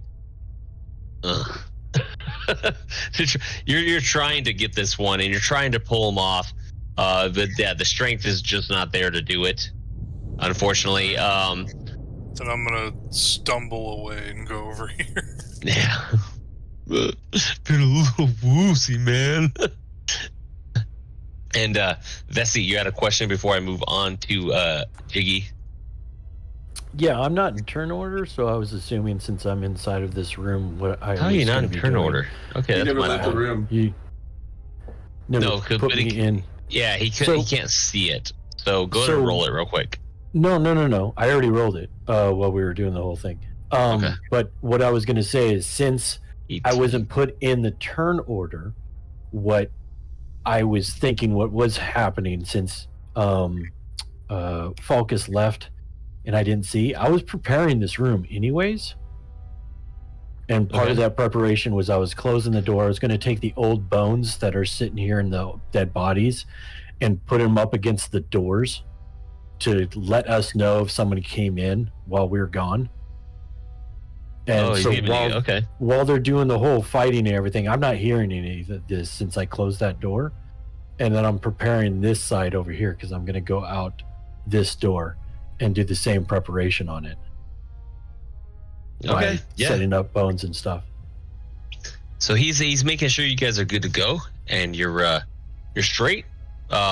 Setting so the south door, Vessi, you continue to set up bones like the bones of the ghouls that you just encountered, the half dozen or so human and dwarven bones that were being gnawed on are being stacked up against. I was gonna prop it up against the door and then like close it. So if we open it and it's still there, then I know that someone hasn't come in. Are you talking about you're doing it on the outside or the inside? Well, the doors open out, right? Or they open in? Yeah, they can open out. Yeah. Okay, so if they But- open out, yeah, I'm just gonna prop up. Well, actually, either way. I'm saying just gonna for your prop turn, are it you up. doing it on the inside of the room or are you doing it on the outside of the room? Yeah, I'm doing it on the inside of the room. Okay. So on this door, I'm opening it just a little bit and then propping it up against the door and then moving my hand and then closing it. All right. Sounds good. It is with that. It is going to be on Jiggy then. All right, so Jiggy saw that Layman got stuck with one of these little bastards. So he's Definitely use running that. over, and he's going to. My unarmed strike sucks, so I'm using a dagger.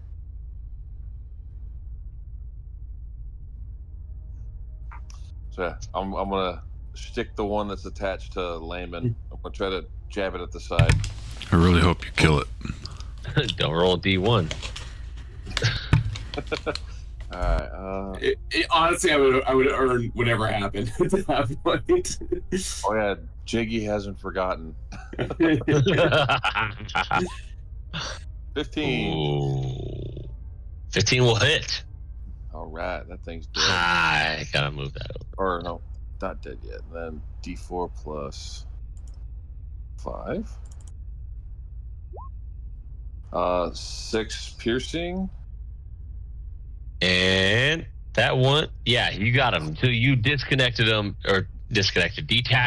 that one with this unarmed or this dagger attack, as you just kind of just quick stab at it, and it does kill the creature. And then I'm throwing a dagger at that one.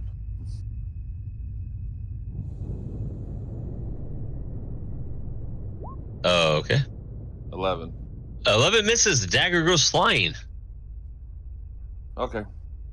Then that's it. I'm out of movement, out of space, or attacks. All right, Spliff, it's on you, sir. Okay. I'm going to pull Hugh out, raise him over my head, and run after this thing to kill it. Because not only did I see it attack my coworker, but I'm also kind of creeped out by these things. So he's gonna be like running, screaming. He's gonna have Hugh just and then swing down. Yeah. And I'm gonna here we go.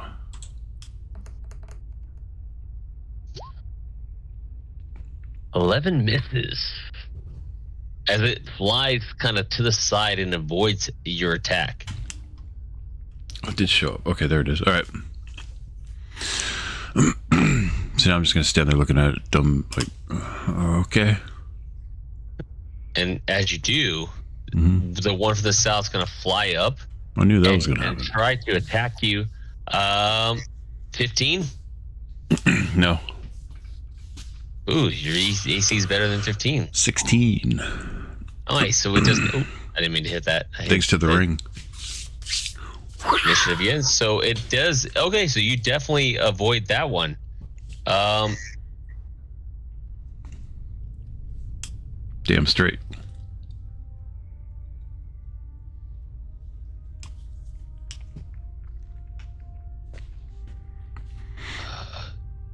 Okay, so another one appears from around the corner. Fuck. As it flew around, and now I feel like, coin. yeah. Good attacks. Thank God I Alright, ran. Divinicus, it rolls a 16. It does not get you. Negative. This one is dead. It is on Layman's stern. So, are there any still attached to me, or am I clear? I can't remember now. You are clear. You only had one attached to you. Okay, The cool. only one that had more than one attached was Falcus, and he has moved away. All right, cool. He was an unlucky roll from having another one. Falcus, what is your AC? 400. 14. 14? Okay, so if that one had chosen you, it would have totally attached again, but it did not. So All right, I'm gonna. First thing I do is I just attack the one just below me. It's not, and I'll use my. I mean, it's all the same. But seeing that it's not attached to anybody, I'm gonna take a swipe at it with my quarterstaff. So that would be a 19 to hit. that's a hit. All right, and that will be Don't worry about it. enough damage to kill it. Yeah, I was gonna say there's no point. These are like Okay. flies. These are like Yeah, no, it's just a matter of obviously killing it, and then I will move into its space, and I'll do an unarmed strike on the one just below Spliff. And since I already know that dice is not going to work because it sucks, let's see if it does right here. Nope. Okay, let's do. So add 7 to whatever this D20 roll shows up as. 17. 17 is also a hit. All right, and then it does unarmed damage to it, which is plus 5 damage to whatever I roll. And that one's also dead. Okay, so. And then I will see. I'll just kind of keep an eye and remain ready to help if anything else shows up. But I'll just try and stay out of the way of everything at this point. All right. At that point, it's on Vesey, who is doing his thing. Getting nice linens out. Oh, I'm just gonna. Yeah, I don't see anybody down here, and I don't see anybody, so I'm just gonna wait here. Like Wait for potpourri everybody and down shit. Yeah, he Dangling. really Kinda does it. hot. Yeah, so that makes sense. So I'm gonna start carving on a little piece of wood. All right, cool. On that one, it's on Divinicus Luminaire, who has a scourge a creature that tried to attack him. I smacked the shit out of it. I smacked the shit out of it. I don't, Kanye, probably. motherfucker. 4 plus 6, 10. 10 misses. Yep, man. Ah! Yeah, you try to smack it. It flies around and moves around, but it does give Falcus Neptune an opportunity to try to avenge what was once a pain in his, like, literal pain in his neck, arm. Yeah, I'm gonna try and If he moves stab it once with- diagonally, I just want to give him the heads up. Move once diagonally, he does have an advantage. That's a good point. totally on my own decision and no other reason, I'm going to move once diagonally. I'm not a bad DM. I'm a kind DM. I'm a generous god, you know? And then I'm going to try and stab him with my dagger. With advantage. There we go. Thank God it's with advantage. Damn it! You're a generous god, you said. I am, but also, damn it. That's... What the fuck kind of like opposite end of the spectrum roll is that? A 1 and a 19. Yeah, it's gonna be hit. You don't have to worry about the damage. There's no way you roll less than. Oh, they I already only rolled have it, so 2. it'll probably Yeah, still pop there's up. 2. It's fine. So, all right. You guys managed to battle off and fight off the mosquito-like Sturge attack that started with Falcus, who's, I'm assuming at this point, feeling a little woozy still from the amount of blood loss that he experienced from the 2 Sturges that just immediately attacked and mounted and stuck him. I'm gonna give him a healing word. I'd like to come up and try to remove the proboscis from him. That's interesting. So if you like, okay, so I got a healing word, which go ahead and roll. He's gonna heal you for 9 points there, Falcus. But also, you want to try to pull out what's keeping his blood from draining. So I'm hoping to do it before the healing word, so that way it would allow the wounds to close up without the proboscis in there. I'm just saying, did you not see what happened to Steve Irwin? They said if he just left the stingray tail in, he probably would have been fine. I'm asking, like, do you Since want? he pulled it out. I'm asking, do you want me to pull this out of you, or do you want to keep him in? I mean, as long as I'm not gonna bleed out and die immediately afterwards, I'm fine with taking it out. I don't know what's gonna happen. I mean, put the burn wax over your wound. Pull that thing out like you're Duncan, Idaho, bro. Or we could just leave it in forever. No, I'll take it out. You want me to try to take it out? Yeah. All right, Ooh, what- okay, hold on. I wanna. It's fine. Oh no. Yeah, I'm gonna get away from this. Some ammunition. I don't care what's going on. I'm over here. He's got I'm gonna go search for Vessi. What the fuck's Vessi doing? Yeah, I'm gonna go grab my dagger. Yeah, we're gonna walk back into that room like just everybody's covered in blood and gore and bug goo. And All right, I'm not fighting Jesse's anything. just Go like, ahead. What the hell happened to you guys? I tell Vessi what happened. the fuck? Hey. Like Okay, I'm whittling. So yeah, so you're gonna give me a. You might want to come see Oh, this. actually, you know what, Layman? Since you're the one pulling out, I want a medicine check. He's about to pull his dick out of Falcus. All right. Can I help and lend my medicine check to his? You absolutely could go ahead and roll. You absolutely could. No, because My medicine is +0. What the fuck? I thought you. I thought something was gonna happen there, man. I was like, oh, this could help him. That sounds okay. appropriate. So- No. I know what to do. Just a little to the left, a little to the right. I'm rolling. Are you sure? No, I don't know what I'm doing either. Oh, nice. Yeah, I rolled a 12. I don't know where that second 2 came from, but all I rolled was the medicine check was a 12. He rolled a 5 to assist you. so if you he took was the actually- average, it's what, He 8? he was a detriment to himself. Like I was trying to stay as still as possible and kept flinching. Incoherent babble from blood loss. Yeah, you're gonna get some blood loss, some more blood loss from that one, just for the fun of it. That's okay. Hold on. Do you? Yeah, so he's gonna remove it, but you're gonna take another 4 points of damage, hit points of damage. Like as you lose a little bit more blood, as like he removes it, but you know he's not quick enough to like quickly like bandage it up and cover it up to stop the blood loss. So you do lose about 4 more points. Is that because of his flinching that the 4 points happened, or is that because of my medicine check?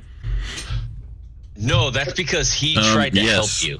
Oh, okay. Little column B. Because you were trying to do your thing, and he tried to say, wait, stop.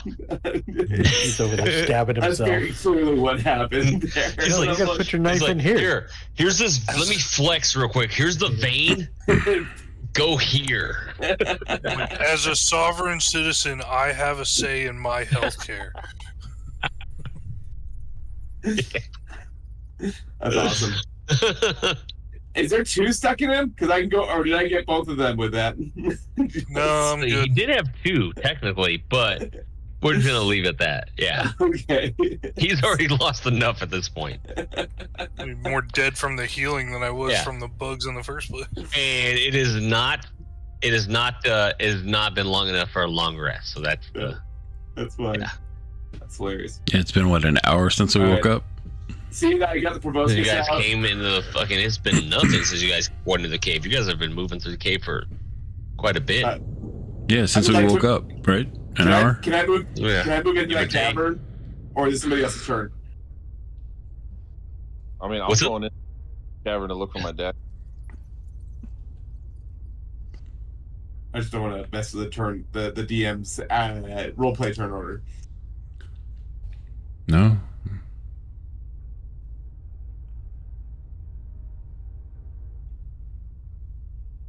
Hold on 1 second. Me and Bessie are just fucking. I don't know. I'm telling about all the shit that just went down.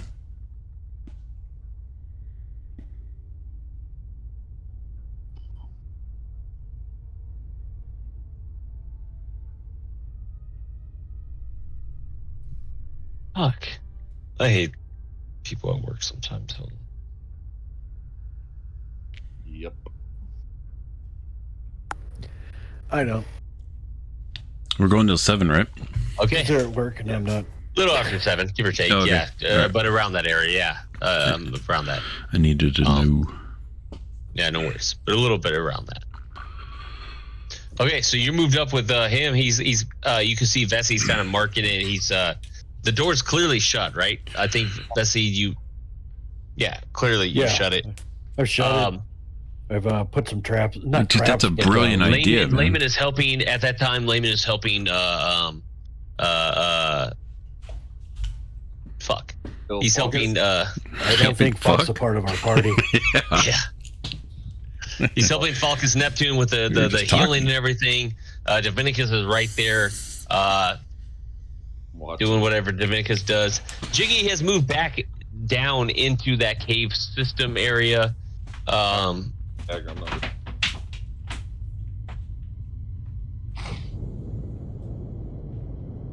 So again, up in this area, Jiggy, just to give a heads up, another is there's 4 tunnels that intersect this 30-foot high cavern. So this is higher than it was, and it's filled with like stalactites up top and everything. The walls are carved with simple reliefs showing dwarf and gnome miners at work. There's nearly 24 skeletons and rusted scraps of armor scattered across this cavern floor in this area where you're at. There are some that are dwarf skeletons, while others appear to be the remains of much larger individuals. There's still a half a dozen large unlit brass lanterns that stand in niches or on ledges around this cavern. Alrighty. Well, I'm gonna go in here more, and I'm looking for my dagger, but like I'm gonna look at the dwarvish drawings and see if there's any writing, because I speak dwarf, so I figure if there's any writing I can figure stuff out. But yeah, I'm gonna be searching this room, this cavernous area, for anything of note, my dagger, and then shit that's on the walls, see if I can figure it out.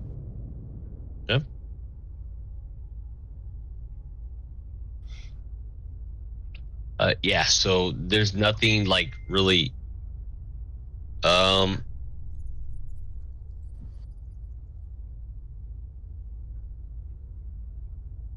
yeah, so there's nothing really like that you notice on the wall that like stands out, right? It's just, again,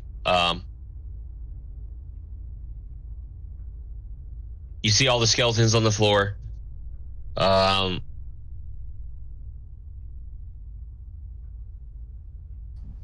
walls just they just look they're just reliefs, right? There's carvings, there are reliefs in the walls, in the carved reliefs that show just dwarf and gnome miners at work. Okay. Well, then I'm gonna see about if there's anything interesting on the ground on these skeletons, and then just pick through shit. Okay. And let everyone know that like there's nothing, like it's all clear up in here.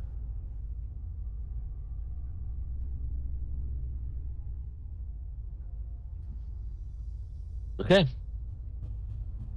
Guys, the rest of the party is moving how? So we'll start with the bottom three, since I believe it's Vessi and Spliff is kind of checking in on Vessi, seeing what he's up to, what he's doing. So Divinicus has moved into the room and kind of seeing all the simple reliefs carved in the walls as well.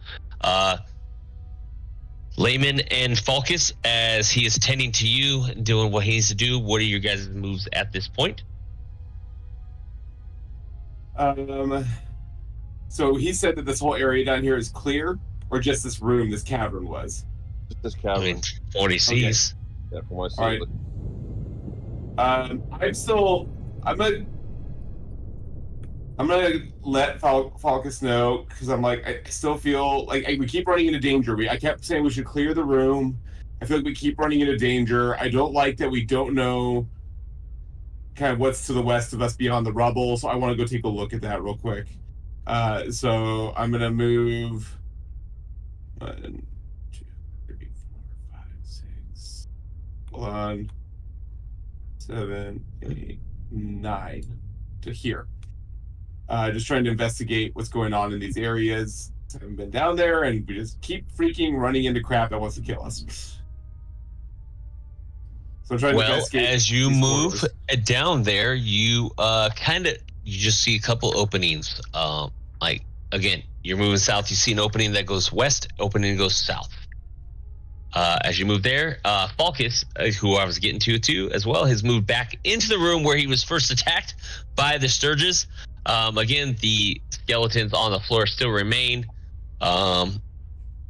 This time, Falcus, you managed to look up and notice that there is nothing in the ceiling, the 30-foot high ceiling, that you can see moving around. Yeah.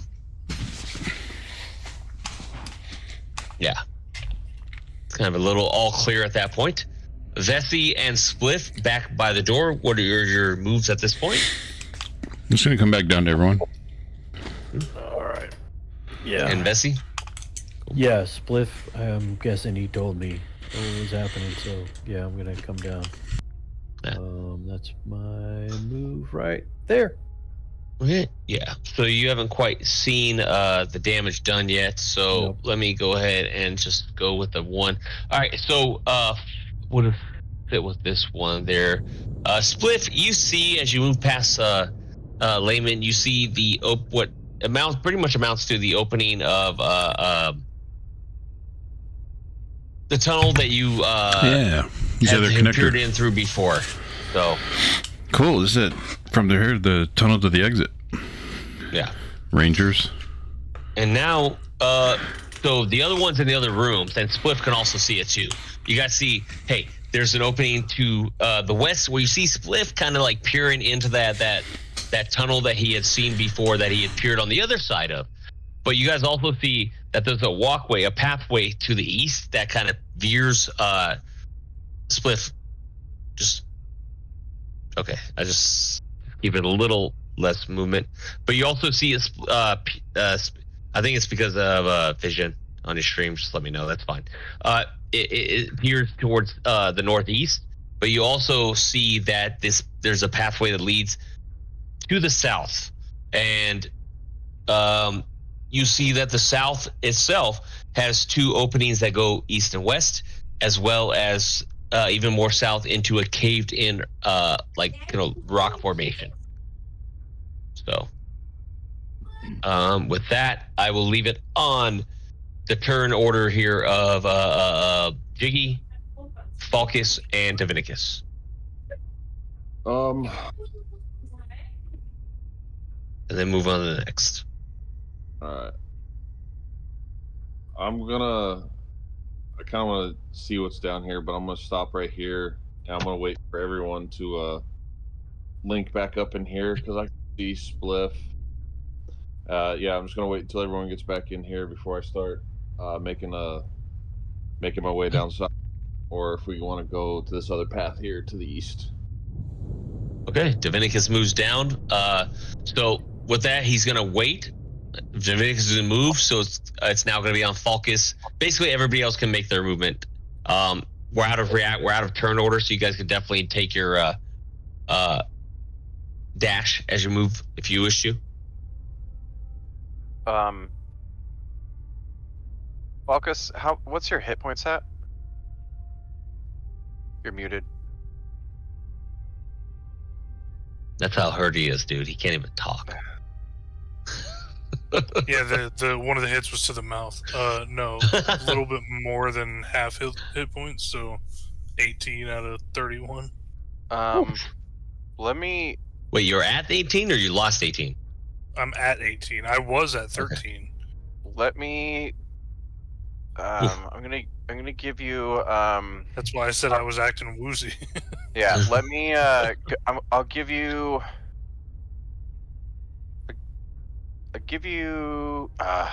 For now, I'm gonna give you 5 of my lay on hands pool.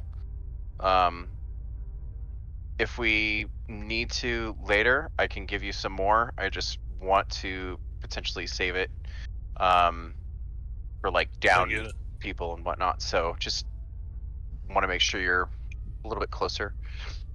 I appreciate it. Yes, sir. All right, and Vessi, you can make your move. All right. Since I don't see anybody, I saw everybody go this way, so I'm gonna continue going on here. Oh, is not supposed to be. That's supposed to be on GM later. My bad, guys. There's everybody. Wow. And I think that's You can take a dash if. All right, cool. Yeah, so you see it. All right, so we will start this one with Layman up in front and Davinicus. You guys. Wait. But I was also going to say, I thought we were going the other way. I don't know why I was waiting for everybody. I guess we changed our. Okay, cool. Yeah, you have no idea that there was a battle, so you're unclear, right? So he does. You're seeing some like some irritable marks on Falcus and others. So yeah, so. All right, so Layman and Divinicus up front. It is. I'll let you guys start this round. I'll let. You're muted. I'll go ahead and lead off, and I'll take. Welcome to Dungeon Den Masses. You're muted. Yeah. 15, 20, 25. I go. There's 2 doors down. Assuming I can see them, because they're showing up for me. All right, there's a couple doors down here. Yeah, east so and you west. see 2 stone slab doors. Again, just like before, you see iron hinges and iron handles on both of them. In actually pretty pristine condition, just like a lot of the floor. Really smooth, really sleek. I want to. Vinicus moves up with you. I'm going to stand right here by this door over here, with finishing out my movement. Yeah. So Divinicus has moved up to kind of meet him a little bit. It's on the rest of the party. You guys are wish to. What do you wish to do? I'm gonna do the same. Yeah, I'm moving up and following suit with Layman. Yeah.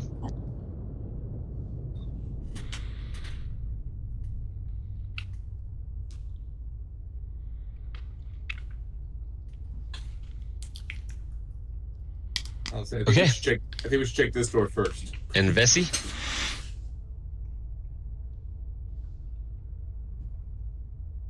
Yeah. As he moves that's up. My move. Okay. What are you wishing to do then at this point, gentlemen? Is that door made of wood? As I say, so you guys are like you guys don't have to take separate turns. I mean, it's mostly more for like the movement thing, so somebody's not like way across the other side of the map, right? You guys are more than within your right and ability to just like discuss your next movement as a team. Does somebody want to take a look at this door? Is it made of wood? No, Either don't- stone, all stone. All stone. All right, I never know. mind. I'm out of ideas. Yeah, so I'm gonna check this door for traps. Oh, DM. Open up. Okay, give me a perception or investigation. Are the You're traps checking made the of wood? door for traps. Yeah, traps made of wood. Come on, man, give me some wood. 23. Yeah, so you're feeling around this door. You're kind of like checking around it. You don't see anything out of the ordinary. You know, nothing catches your eye here. All right, I'm gonna whisper to Layman, "Hey, I don't see nothing here on the door. I'm just gonna open it up slowly and peek in."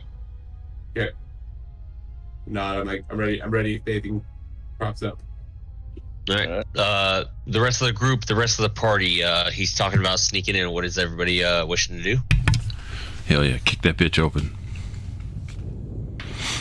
I'll sneak behind you. Do it. Open it while the wave's going. Okay. So, splintered stone benches and heaps of rubble from a partially collapsed ceiling fill this room. Amid ruined stone bunks and toppled weapon racks, you notice 8 corpses, including the rotting remains of 2 ogres. Rotting corpse. Okay. Wow, ogres. On this wall, I'm going to be marking an arrow. I'm pointing gonna, if down. everybody's all right with it, I'm like, I'll take lead and see what's going on in here, and I'll slip in ahead. Well, I'll just send spider in. There you go, Bessie. Okay, that's fine. I'll wait. I'll wait for my turn then. Yeah, so I'll Should pee on the wall for animals. spider in. All right, let's go. As I've been moving through this whole thing, I've been marking arrows where I've gone, like direction going. Yep, the red X is on marking as you mentioned it. Every square. Sweet. So Just yeah, like shit everywhere. Okay, so you're sending your imp in there. Yes. Okay. And I'm using my senses, or his senses, to see anything through his eyes. Would that be a simp right now? see a Yeah, spider. Spider imp? No movement, no nothing when the thing comes in. He's a spider, right? Slide, invisibility, magic resistance, shape changer. Yeah, he's not noticing anything, movement, nothing. Alright, I'm gonna slowly link up with my spider or with the imp. Yeah, I'll follow in as well, just right behind him. Oh wait. Tank will go in. Okay. Divinicus, Spliff is waiting. Vessi and By Falcus, the your door. turns. Vessi's Yeah, I'm moving coming in. and And Falcus, stick to this wall. who has an action of what he Immediately. wishes to do. Start creeping around the wall. I'd like to see if there's any traps as well. I'm basically gonna do the same thing. Go Alright, in give and me then stick to the perception. wall. Perception check of traps. Ooh, Bessie, nice, very nice. All right, so you guys you walked into this room, right? Splintered stone benches, heaps of rubble from the partially collapsed ceiling that fills the room. Amidst all those ruined stone bunks and top of weapon racks are the 8 corpses, including the rotting remains of 2 ogres. They're just slumped up against the wall. And as you guys walk in,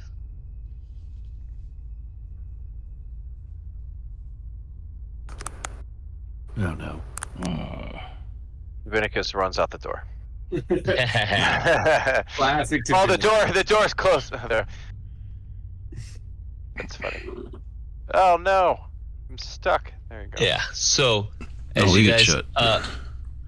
yeah, make your way. So not only do you just do the ogre bodies, the undead bodies come to life, as seen, like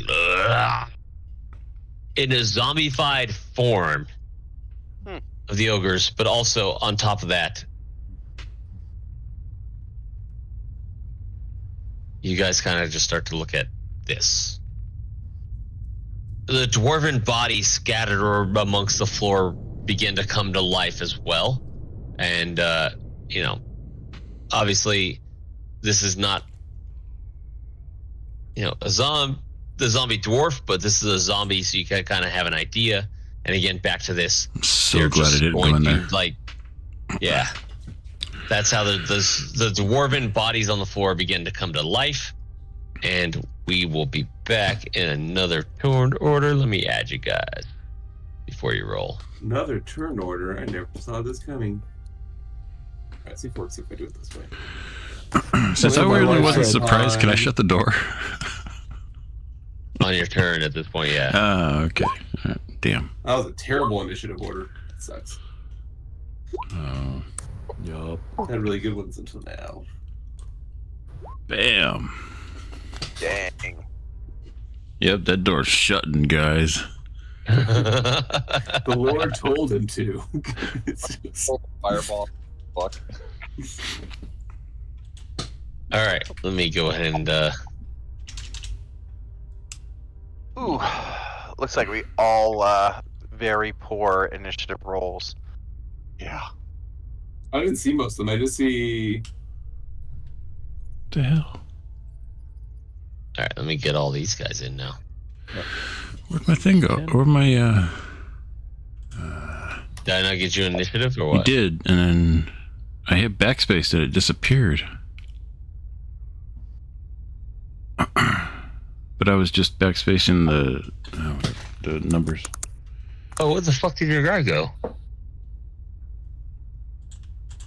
Oh, fuck off. Backspaced. Yeah. Backspaced Okay, like- hold on. I That's might what have his accidentally character hit would do. something. This character always backspaces. You're about like right there. Yeah. Your whole fucking character's gone. All right, I go still and see my add whatever you character. had in there before. Yeah, whatever you had. 18? Yeah, he I'll go ahead and add that. backed out of the hallway so hard. Okay, 1, 2, 3, 4, 5, 6. 1, 2, 3, 4, 5, 6. Okay. Oh wow.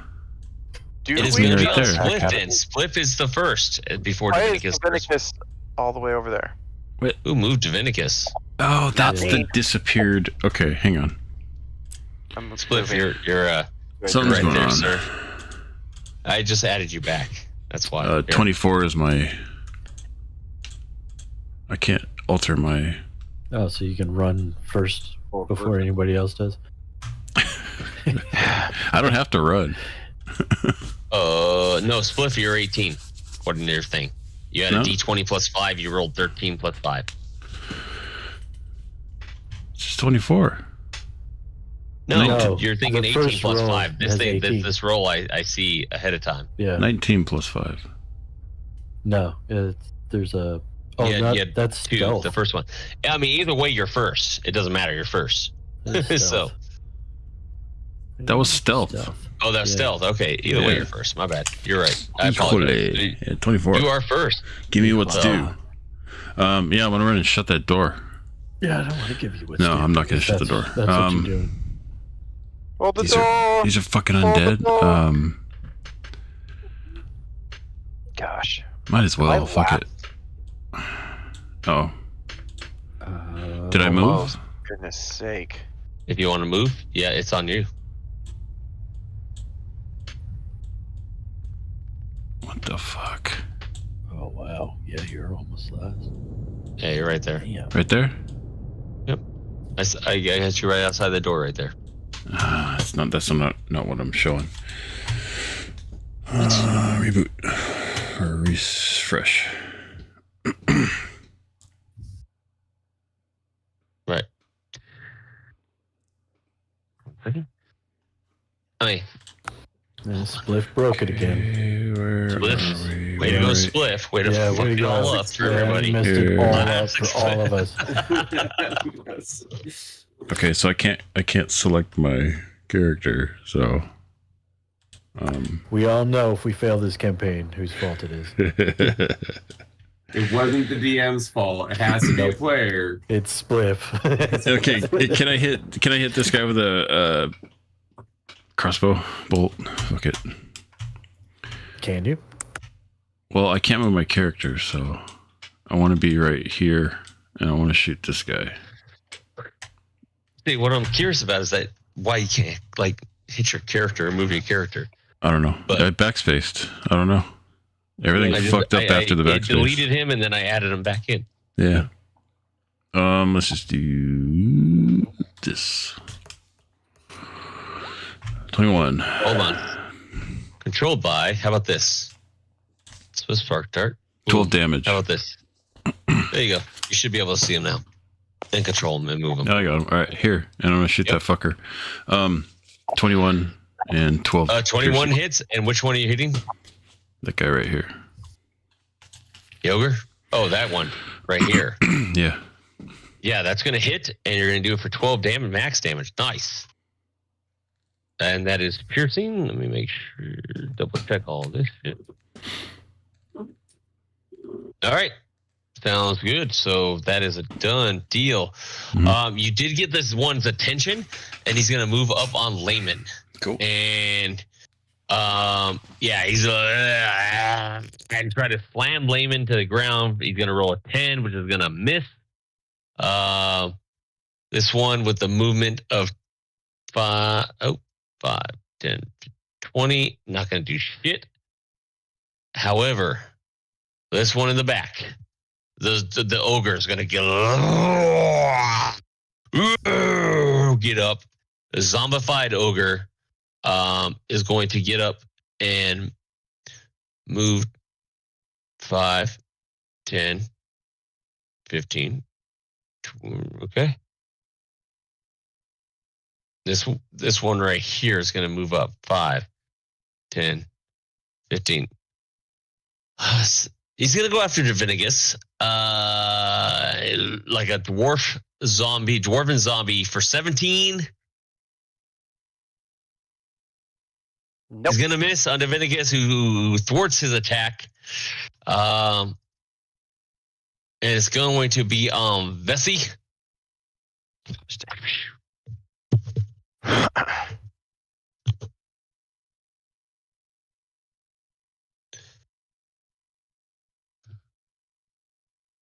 Vessi, you muted? Yeah, I'm Let's see trying there. to think of Yeah, what I'm there doing. Yeah. Right. The ceiling's- Well, dumbasses. Ceiling's muted? pretty tall, right? Oh, yeah. Okay. The ogres are large. Ogres are mighty. All right. I'm just going to use my melee weapon for the dwarf right in front of me. Okay. For the dead dwarf. This dude. Right in front of you. Go for it. And I'm gonna. Come on. God damn it. Same thing every fucking time. Every fucking time. It shows like the dice right next to it. You click on the dice, and it's like, just JK. All right. Roll it here. That is 18 plus 3. It's 21. That's a hit. Sweet. So a lot of the armor on these zombies you're noticing is like decayed and decrepit and just falling apart. So it's really easy to penetrate it for Is that it damage. metal? Um, Is it metal or steel? for the zombies, it's kind of like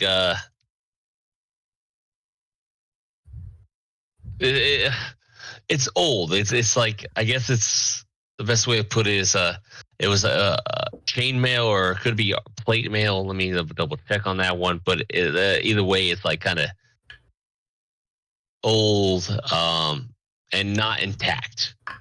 Okay, but it's made of metal. Is the ogres also have metal? Like, Let me double check. Let me go and get you that answer real quick. So dwarfs use plate armor, which is so using plate. Where the ogres are kind of just not wearing any armor for the most part. Okay. They wear like hide, so it's plate and hide, but decrepit plate and hide. Okay. So 4 bludgeon damage on the dwarf in front of me. Okay. And should probably plan this out first.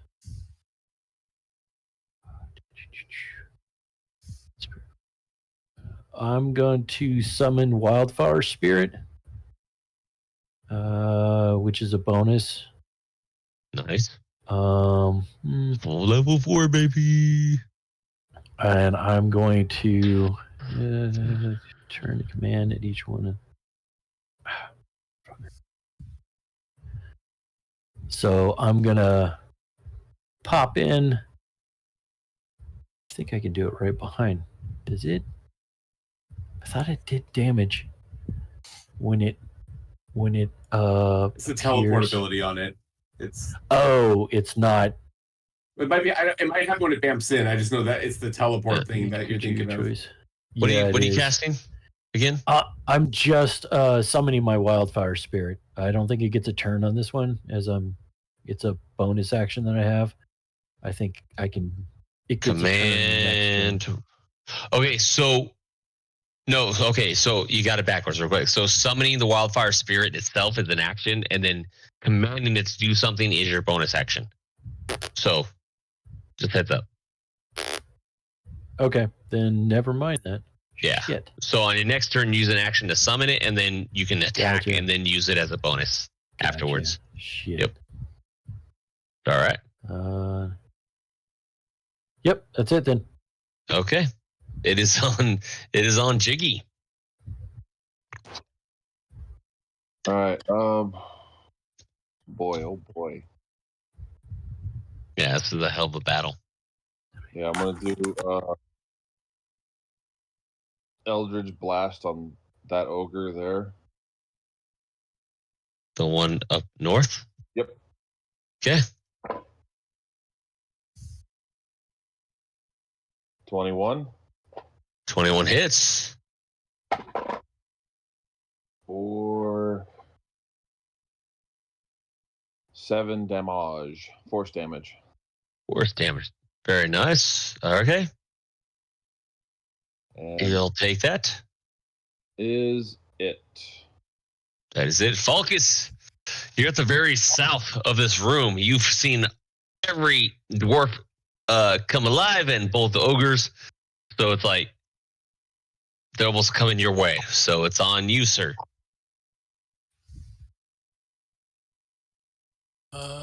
I am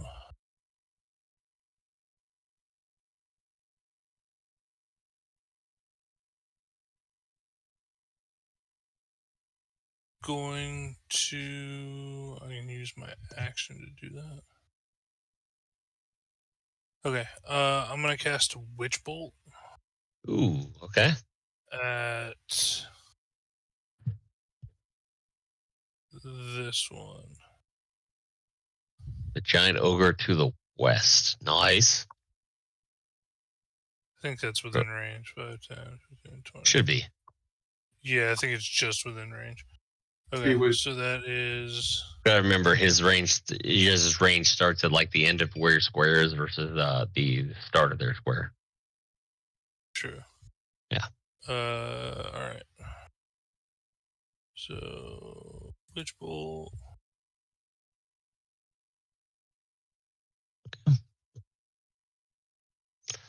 All right. So what is he? What's got a hit on this Take one? it. 19 will hit. So using this little twig from a tree that had been struck by lightning that you had gathered before, which is actually part of the role play we should start doing going forward. In that instance, when you guys like look at your spells and like, oh, I need to collect this, you use it to cast along with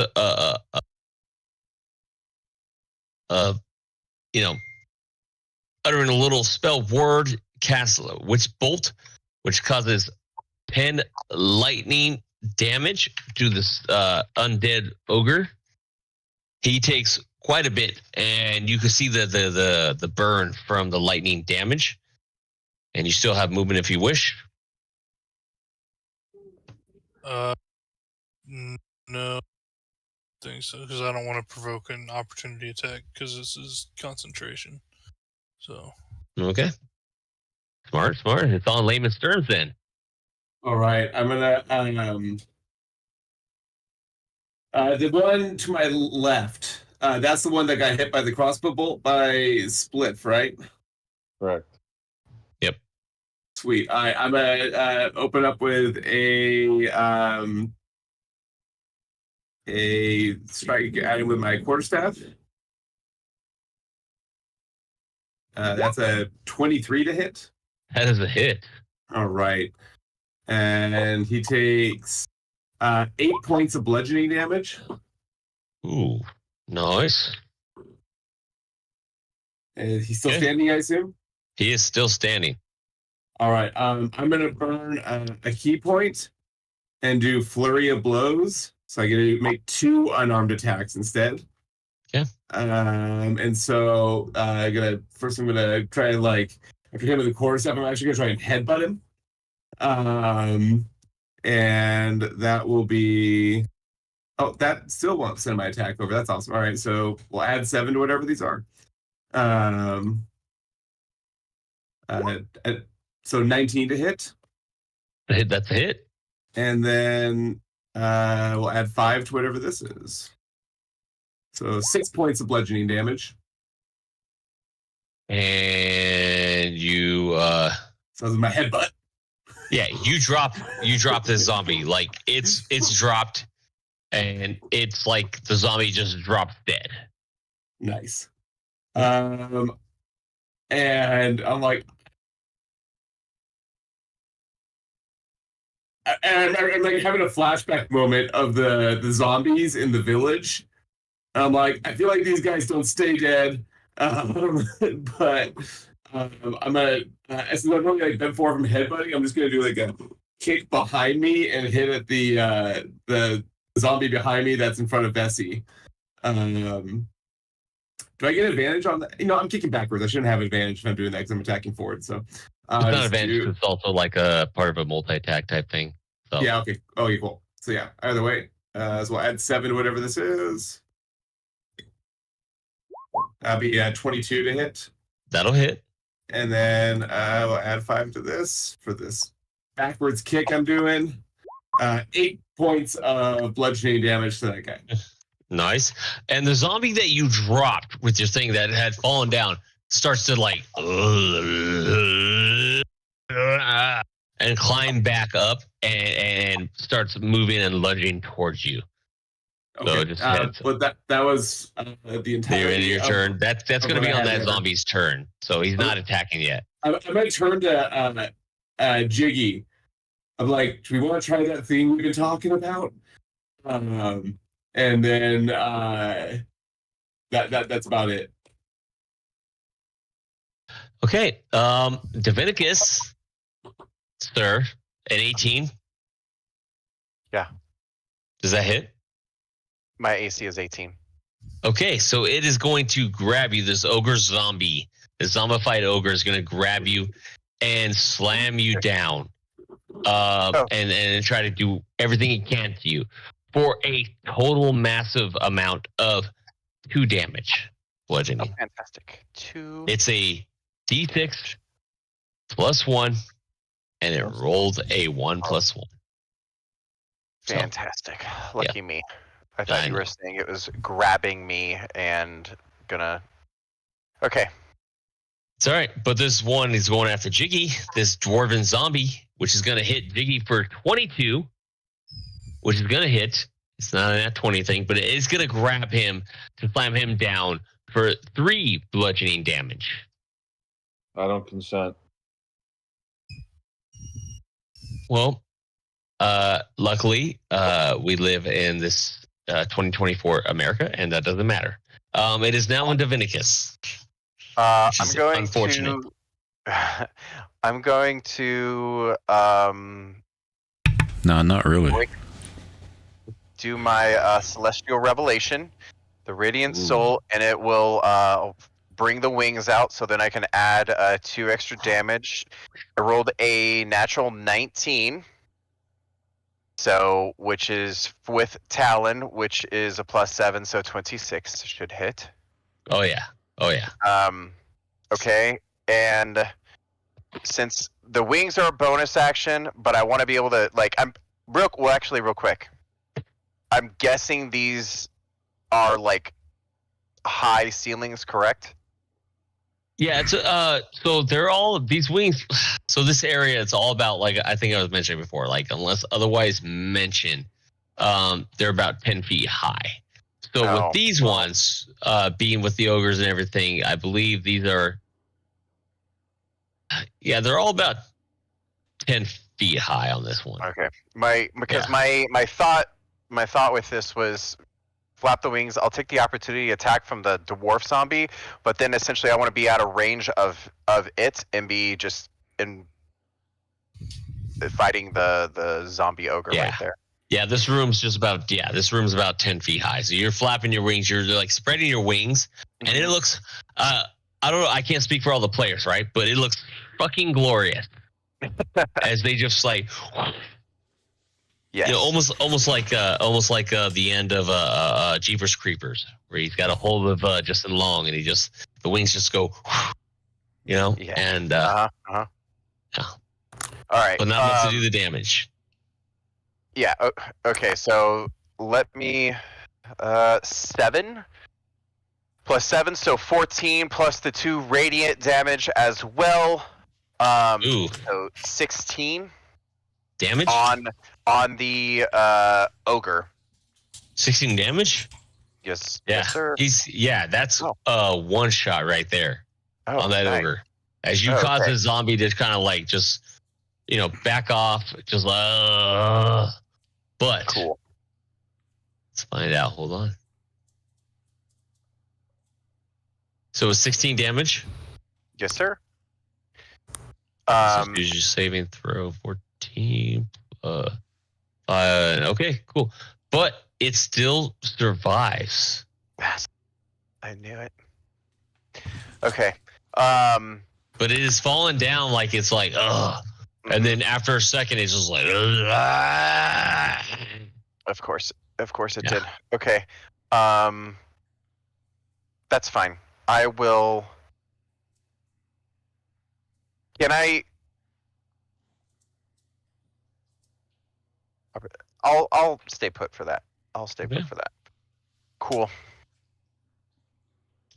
Okay, Vessi, this dwarven zombie tries to grab at you for 5, which misses. You're able to quickly avoid it. But Layman, this one comes at you for a 14, which you're probably able to avoid. Dodging out of the way. And that brings us to the top of the turn order. Gentlemen, it's 7:18. I told everybody 7 o'clock is about the time. So this is where we will cut it short in the top of the turn order for next week, starting with Spliss Sparkart. And that is where we will be, guys. So, hey, welcome to the Wave Echo Cave. Things are about to get absolutely fucking massive. I'm just going to shut the door, guys. So it's all good. Yeah, we'll see what happens. Hey, next week you might just be shutting the door. It might be a quick turn. So, sorry, not next week. 2 weeks. About 2 weeks. Of course, I say that, but we will always play by ear. We might actually play next week. It just depends on what fucking happens with everybody's life. So, that would be dope. Cool. Yep. All right, guys. Hey, thanks everybody. Pleasure. Hey, as always, it's a pleasure playing with everybody as a whole group. Yeah. So, everybody that's watching, thank you. And as always, you're welcome, guys, for being here. See y'all. All right. See you guys later. Later. Later, guys.